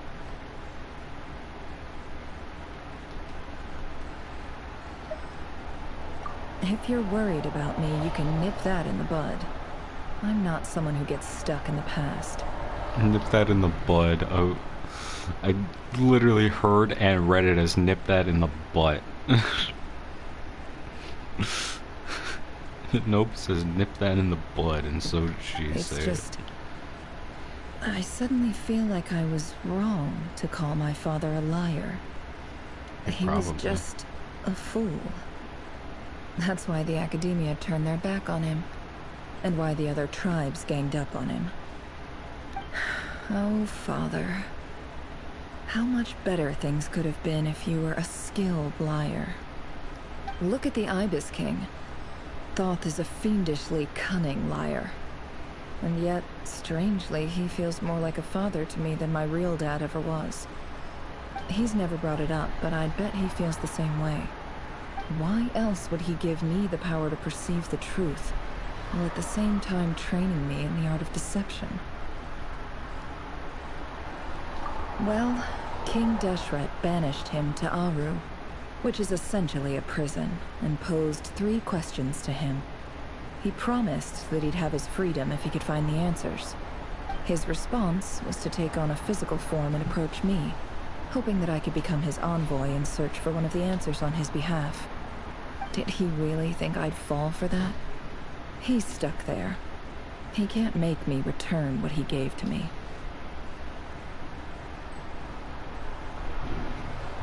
So that's enough for you to decide he's nice, is it? He's a prisoner, and he was scared. So he decided to perform some good deeds to win people's approval. He lives in fear because he's a deceiver. How is Rerir any different? You can't work as a spy your whole life and expect a happy ending. It's preposterous. Yet I can't say I don't understand it. Liars live in the darkness of their own making. But it's still human nature to want to go on living. They say that a liar's soul is the most worthless thing in the world. What do you think? Oh, really? Well, it takes a very kind person to find compassion even for liars. If you ask me, the soul of a liar really is worth nothing. Because all they care about is themselves. For example, when something good falls into my lap, I don't go sharing the news around. Stops other people trying to steal it from me.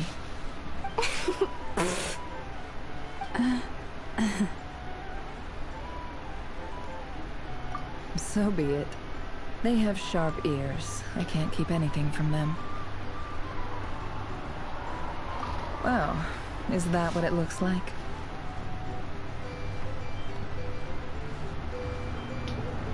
Well, you all know my past now. And I can't simply eliminate everyone who knows too much. So I guess I just have to put up with you. For the foreseeable future, at least.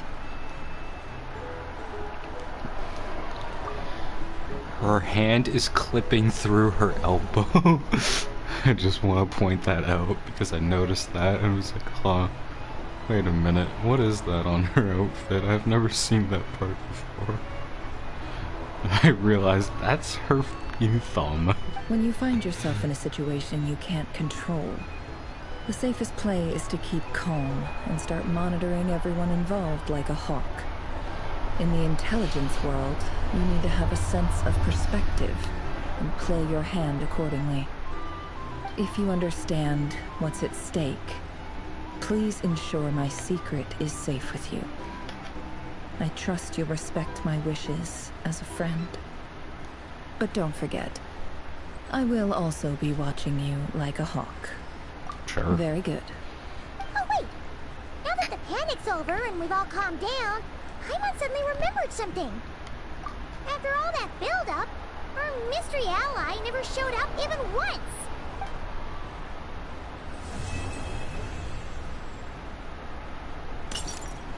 Oh my god, Paimon's right!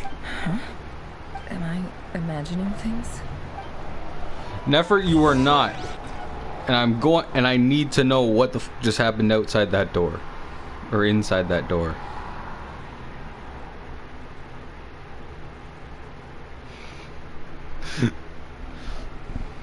How much longer is this quest? Jesus. I swear this is like longer than the first one. Which is fair, we did have to do battle in this one.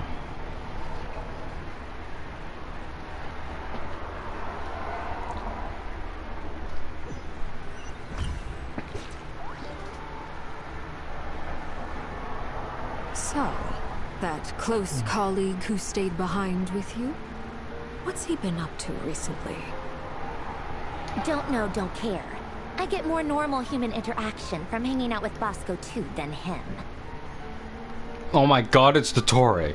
Although, now you mention it, he hasn't bothered me in a while. I wonder if...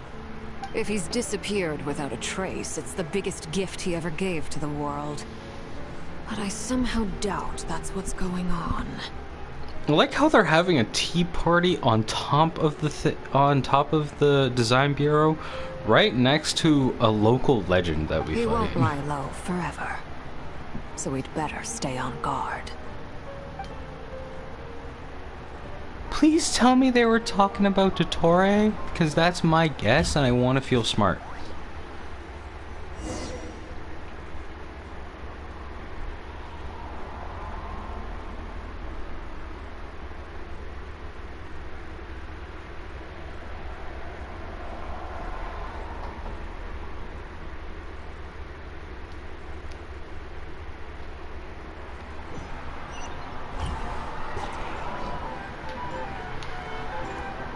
What everyone's talking about. Why do that when there was a freaking sound over in one of the areas that was more important? It was this area, wasn't it? What happened back here? I must know. I am simply a curious lad. So noisy indeed. That's a good kind of noisy. It's the sound of Arlecchino's heels. Sorry. It was just enough. She switched sides of the couch. Thought we wouldn't notice, huh? Ah, Lord Sangama Bay. How lovely to see you. I must thank you for the device you provided. It was an enormous help. Would I be right in thinking that it was developed by the Academia? Why come and ask me when you clearly know already? I mostly came to thank you. That's more like it. A little gratitude goes a long way with Lord Sangama Bay. Play your cards right, and you might even stand a chance of becoming my long-term supplier. The chance to work with such a kind and charitable investor as yourself would be a great honor for the Curatorium. That was laced with venom. Huh? charitable? Who said anything about charity? First I'm hearing about it. Let's see. The first plot of land you purchased in Nodcry, your desert interests, and... Stop! What do you think you're doing? Exposing my investment history! It's nothing to hide from. They're all perfectly legitimate investments. And some of the land you purchased was with the intent of building a sanctuary. Yes, I heard about that too. Ah, my fuck me. How did you... You're a curious case, Lord Sangamabe. You don't like people finding out about your good deeds, do you? But I'm afraid no matter how hard you try to keep things under wraps, where there's a will, there's a way. You did it for Sumeru, didn't you? It was empty land that was gonna go to waste otherwise. I figured if I built something there, it might at least get some use in an emergency. Disasters are capricious things. They strike without any warning. I've lost family to a disaster before, and I don't want to lose any friends or business partners if I can help it. My elder sister used to dream of finding a sanctuary. Somewhere with plenty of food, water, and medicine. Where everyone could live happy lives. It was something I looked into, but after discussing things with the Dendro Archon, I decided on a more effective strategy. The tech people handled the tech, and Moneybags provided the Mora. It just made the most sense. It's a pity that so few people know the truth about you. Everyone says that you view everything in terms of Mora, and all you care about is growing your own wealth. I mean, it's largely true. So, what's the problem with that? Everyone wants to be rich. It's human nature. So yes, I love Mora, and it's nothing to be ashamed of. But surely you have dreams of your own, beyond just making Mora. You don't get it, do you? My dream is to invest in other people's dreams. And, you know, make a nice little slice for myself along the way. Just thinking about it makes me happy. That sweet, sweet sound of Mora. Thank you. For the device? And the pendant. Oh, that. I was just returning a favor. Don't worry about it. Seems like we've both been away from home for a very long time.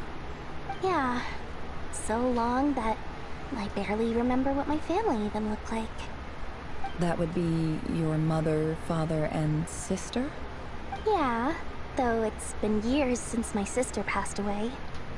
It's not like I want to forget them, obviously, but memory can be even more ruthless than the most calculating business person. Beyond a certain point, if something isn't helping you, it just gets rid of it. My sister can't help me now.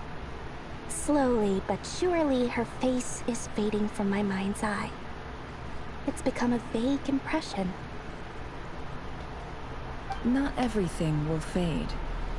When loved ones pass away, the beautiful memories are the ones that last the longest. Yeah, that's true. If you ask me, that's the one silver lining in all of it. Well, that, plus, I'm sure that life is much better now than it was back then. Oh, absolutely. I have tons of Mora, a big beautiful house, business is booming, and I'm as happy as can be. You've got a lot going for you too. Boss of the Curatorium of Secrets? I'm sure there's plenty of Mora to be made in that line of work. I appreciate the vote of confidence.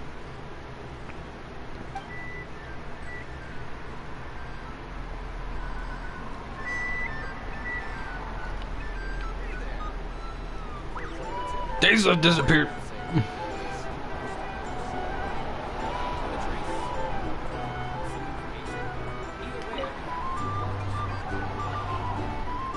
How have you been holding up? Any adverse reactions? If you start to take a turn for the worse, make sure you tell me right away. You don't need to worry about me, Grandmaster. I'm fine. I mean, I barely did anything, so... What? You're too humble, young man. You played an indispensable role in the battle for Nodcry. We can't thank you enough for your support. Sometimes, when people praise you, it's because you deserve it. The best thing is to accept it calmly and with grace. It's important to learn how to respond to words of admiration. Let's do a quick demonstration. Albedo, that was an incredible feat of alchemy. The pressure was on, but you worked flawlessly at lightning speed to get the job done. Thank you. I can't take all the credit, though. Durin played a big part in forming the alchemical array. See? Did you catch that? A masterclass in how to take a compliment. Oh, okay, yeah. I did work pretty hard to help prepare for the battle. No point denying that. Hey, you guys! Hey, look who's bounced back. Looking good, traveler. Seems like you've recovered. You won't need to take any more medication. Can I get you a drink? Huh? You know how to order at a bar now? You've sure learned a lot recently. Handling a drinks order is ridiculously simple compared to alchemy. Don't worry, I'll blend into society yet. Paimon believes it. You're clearly a fast learner, just like your brother. To be totally honest though, Paimon didn't quite follow all the details when you first explained the plan to us. Don't worry, that's completely understandable. Unless you're a student of alchemy, it's hard to grasp the principle and how the process works. To put it in the simplest terms, we saw how our enemy stole the power of Kuvaki. And that gave us the idea of stealing his power to turn it against him. When facing an enemy you have no hope of defeating, it's best not to engage them in battle. So, instead of looking for a way to overpower him, we decided to help Columbina get strong enough to at least stand up to him in a fight.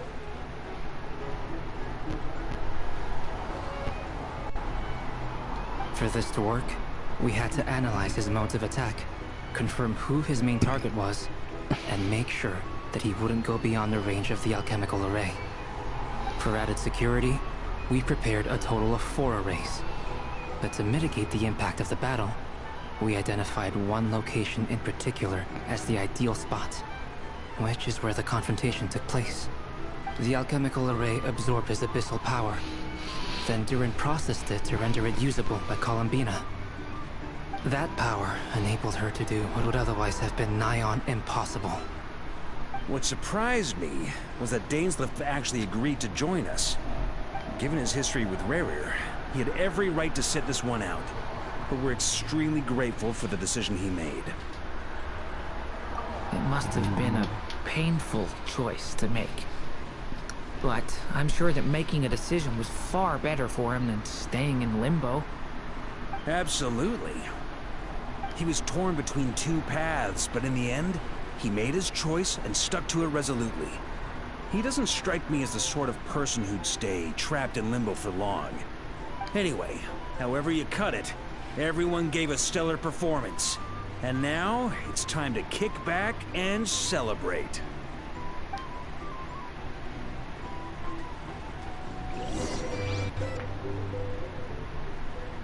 Can we investigate that noise? Please! My brain is killing me here. I need to know. Also, where's Columbina? She deserves to be here.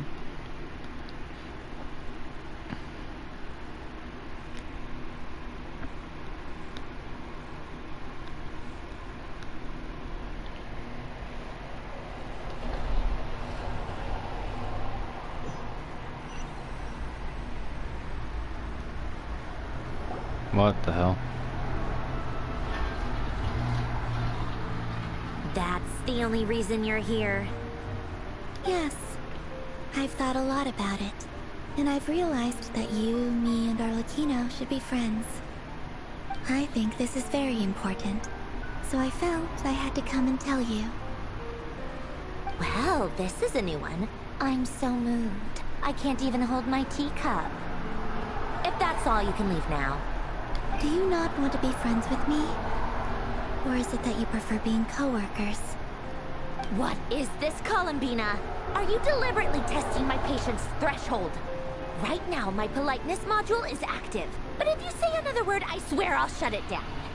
If your politeness module was active, Wouldn't you say the word please at some point? Polonia, please see Lady Columbina to the door. Will you still invite me to your next tea party? What? Yes, I think you will. Bye-bye, dear Sandrone.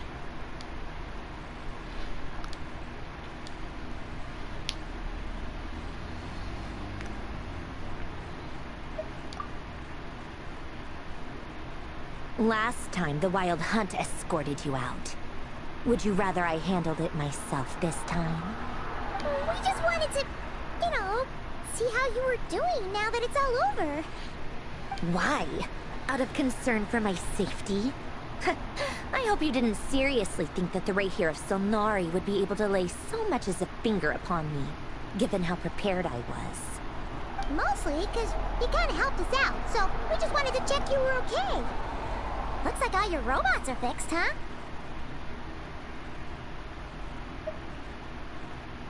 Oh, don't you worry about that. Tea time is already a write-off.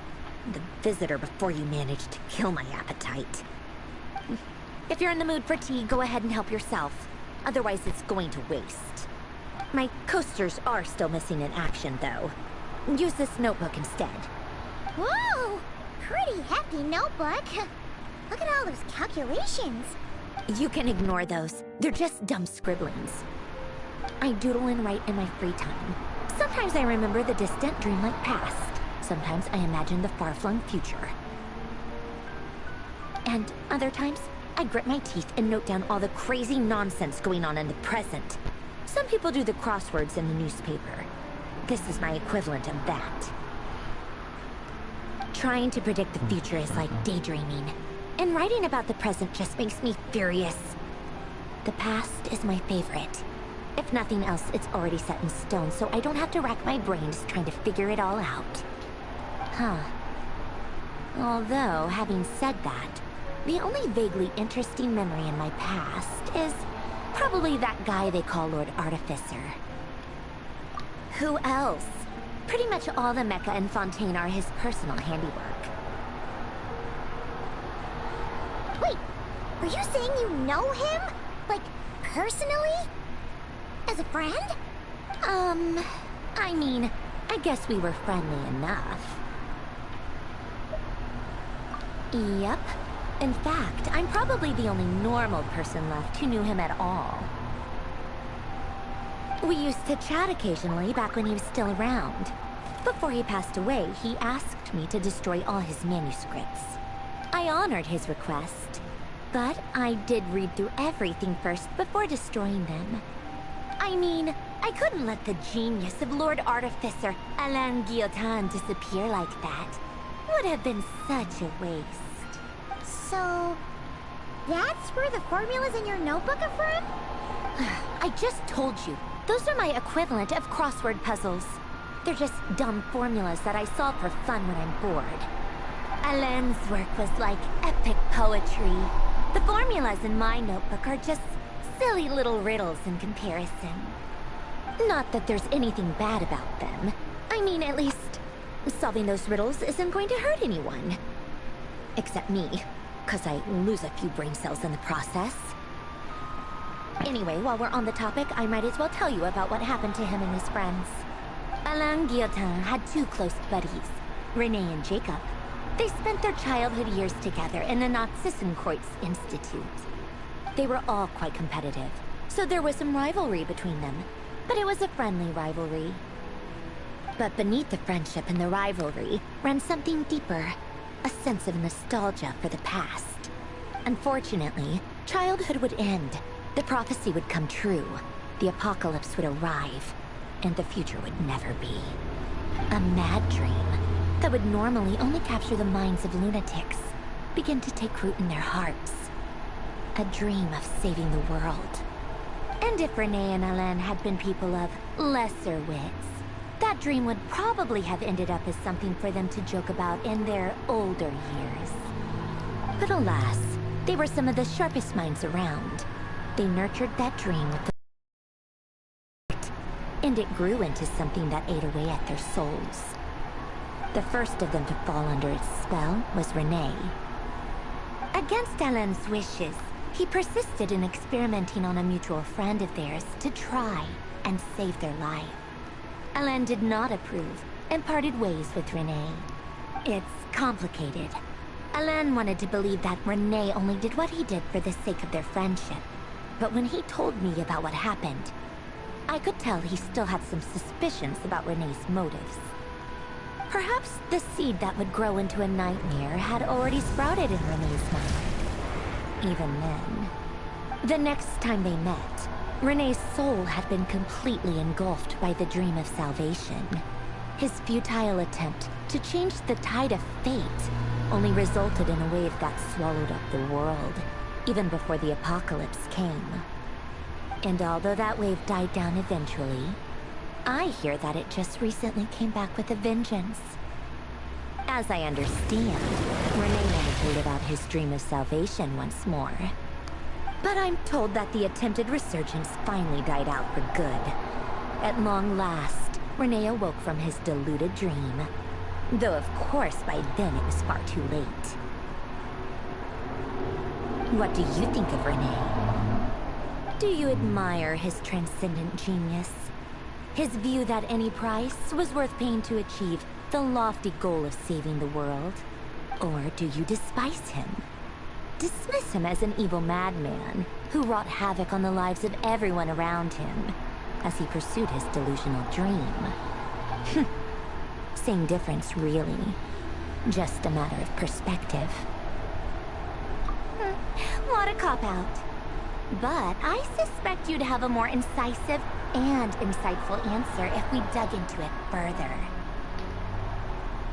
I don't like fanatics who give up their whole lives for their ideology. Nor do I like fools who let their delusions take control. Maybe I could understand if Renee had just been an ordinary person. But he had a sage-like intellect. And still managed to get himself lost in the labyrinth of his own desires. Anyway, that's enough about Renee. Now, moving on to Alain Guillotin, the Lord Artificer. He managed to put a stop to the first storm whipped up by Renee. But after that, Alain lost his friends and family. To his credit, I suppose, the loss of his family and friends was purely a tragic accident. It's not like Alain sacrificed them for his cause or anything. After that, the only thing supporting his work was the same dream that had dragged his closest friend down to the abyss. But although the desire to save Fontaine drove him to found the Fontaine Research Institute, Alain continued to reject any form of transcendental knowledge or power. He was suspicious and fearful of it, having seen the way it had affected his closest friend. I think that formulas and machines derived solely from human intellect were the only thing that gave him a sense of spiritual comfort. Yet Alain's intellect was simply too great. It barely left him space to breathe in his lifetime. Once he realized that the end of his life was approaching, he finally accepted the truth. The Nazissenkreuz Institute needed someone, and a human being, to see its story through to the end.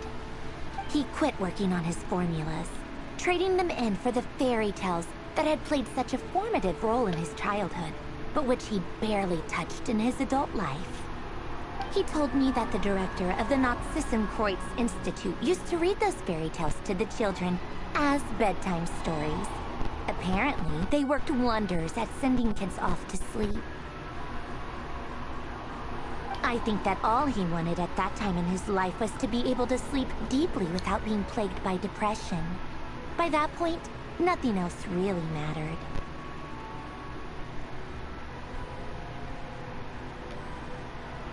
At the very end, he laid down to rest in the ruins of the former Nazissenkreuz Institute orphanage, while the Fontaine Research Institute he had founded continued tirelessly with its work. Many years after that, tensions over competing dreams would once again cause a rift, this time between members of the Fontaine Research Institute. But the actions of those fools had nothing at all to do with Alain. And that is the story of two people from the Nazissenkreuz Institute who both wanted to save the world. One went all in on his fantasy of salvation without ever looking back, and ended up calmly sinking to the bottom of the deepest sea. The other sought desperately to burn bright in his life, even though he wasn't sure where he was going. I do sometimes wonder, why is it that people like them have such grand hopes of saving the world?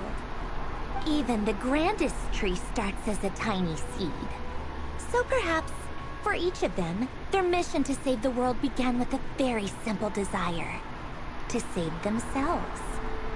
They were young children with friends and family who mattered to them, desires to explore the meaning of life, ambitions to have a successful career. They didn't want to see all of that taken away in one fell swoop.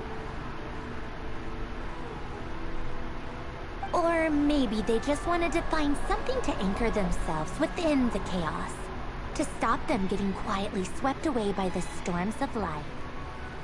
But instead, the search for their own salvation took them down the rocky road laid out by fate.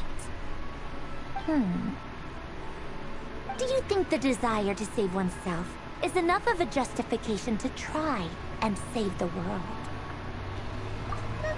The way you said that sounded just like Alain. I asked him the same question back when he was in his prime, putting all of his energy into his work. He gave the exact same answer as you did. No elaboration, just a quick short answer before getting right back to his work. He was always that way. All right, tea time's over. I owe Arlecchino a favor for telling me these stories. I'll have to bring a whole sack of gifts the next time I visit the House of the Hearth. I'm gonna go tinker with Polonia now. You guys can do whatever you want, as long as it doesn't involve interrupting me. Now, what kind of tinker? Polonia? Polonia, exit hibernation mode. Begin diagnostics.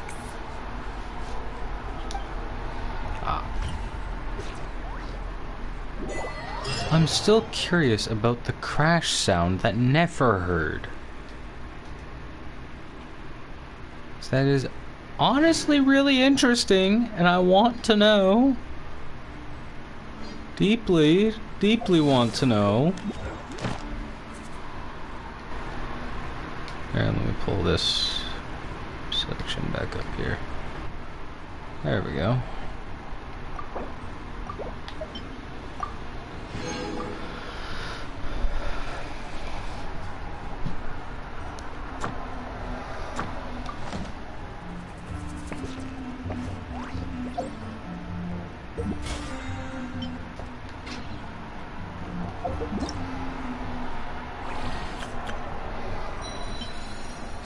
Though, that is interesting.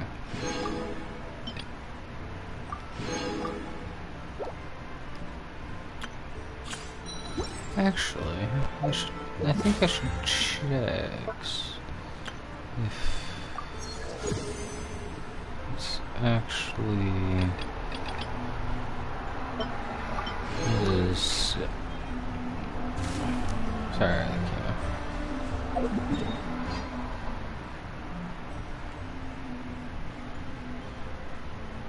We don't have a new boss fight, it seems. Other than the normal boss. So the rear won't be a weekly boss. Okay, that's fair. That is fair. Have we seen the last of Rear? Probably not, is my guess. Oh, how funny. I had quests and daily commissions in Natlan, and the quest is, well, in Natlan. I'll do the normal quest, probably just on my own. Or at a later date when it's getting close to the end of it.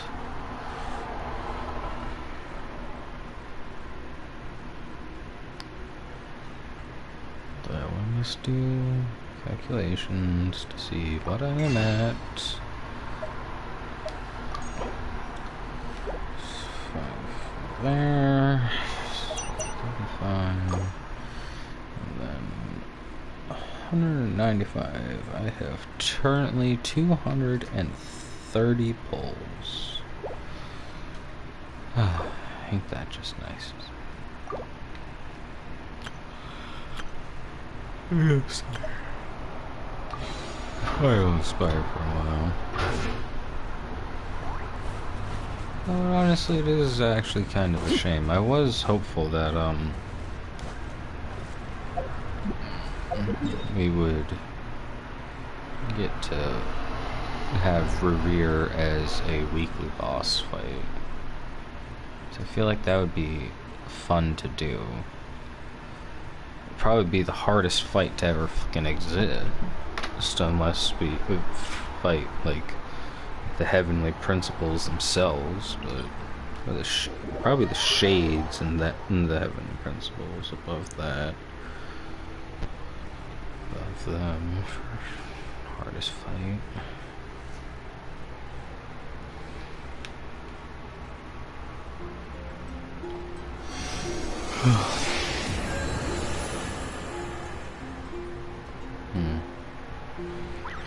Anyway, that will be it for me then. Quest is done. What did I step on? Oh, I stepped on my charger. I was like, what is this thing that I feel under my foot? Anyway, that'll be all. Bye.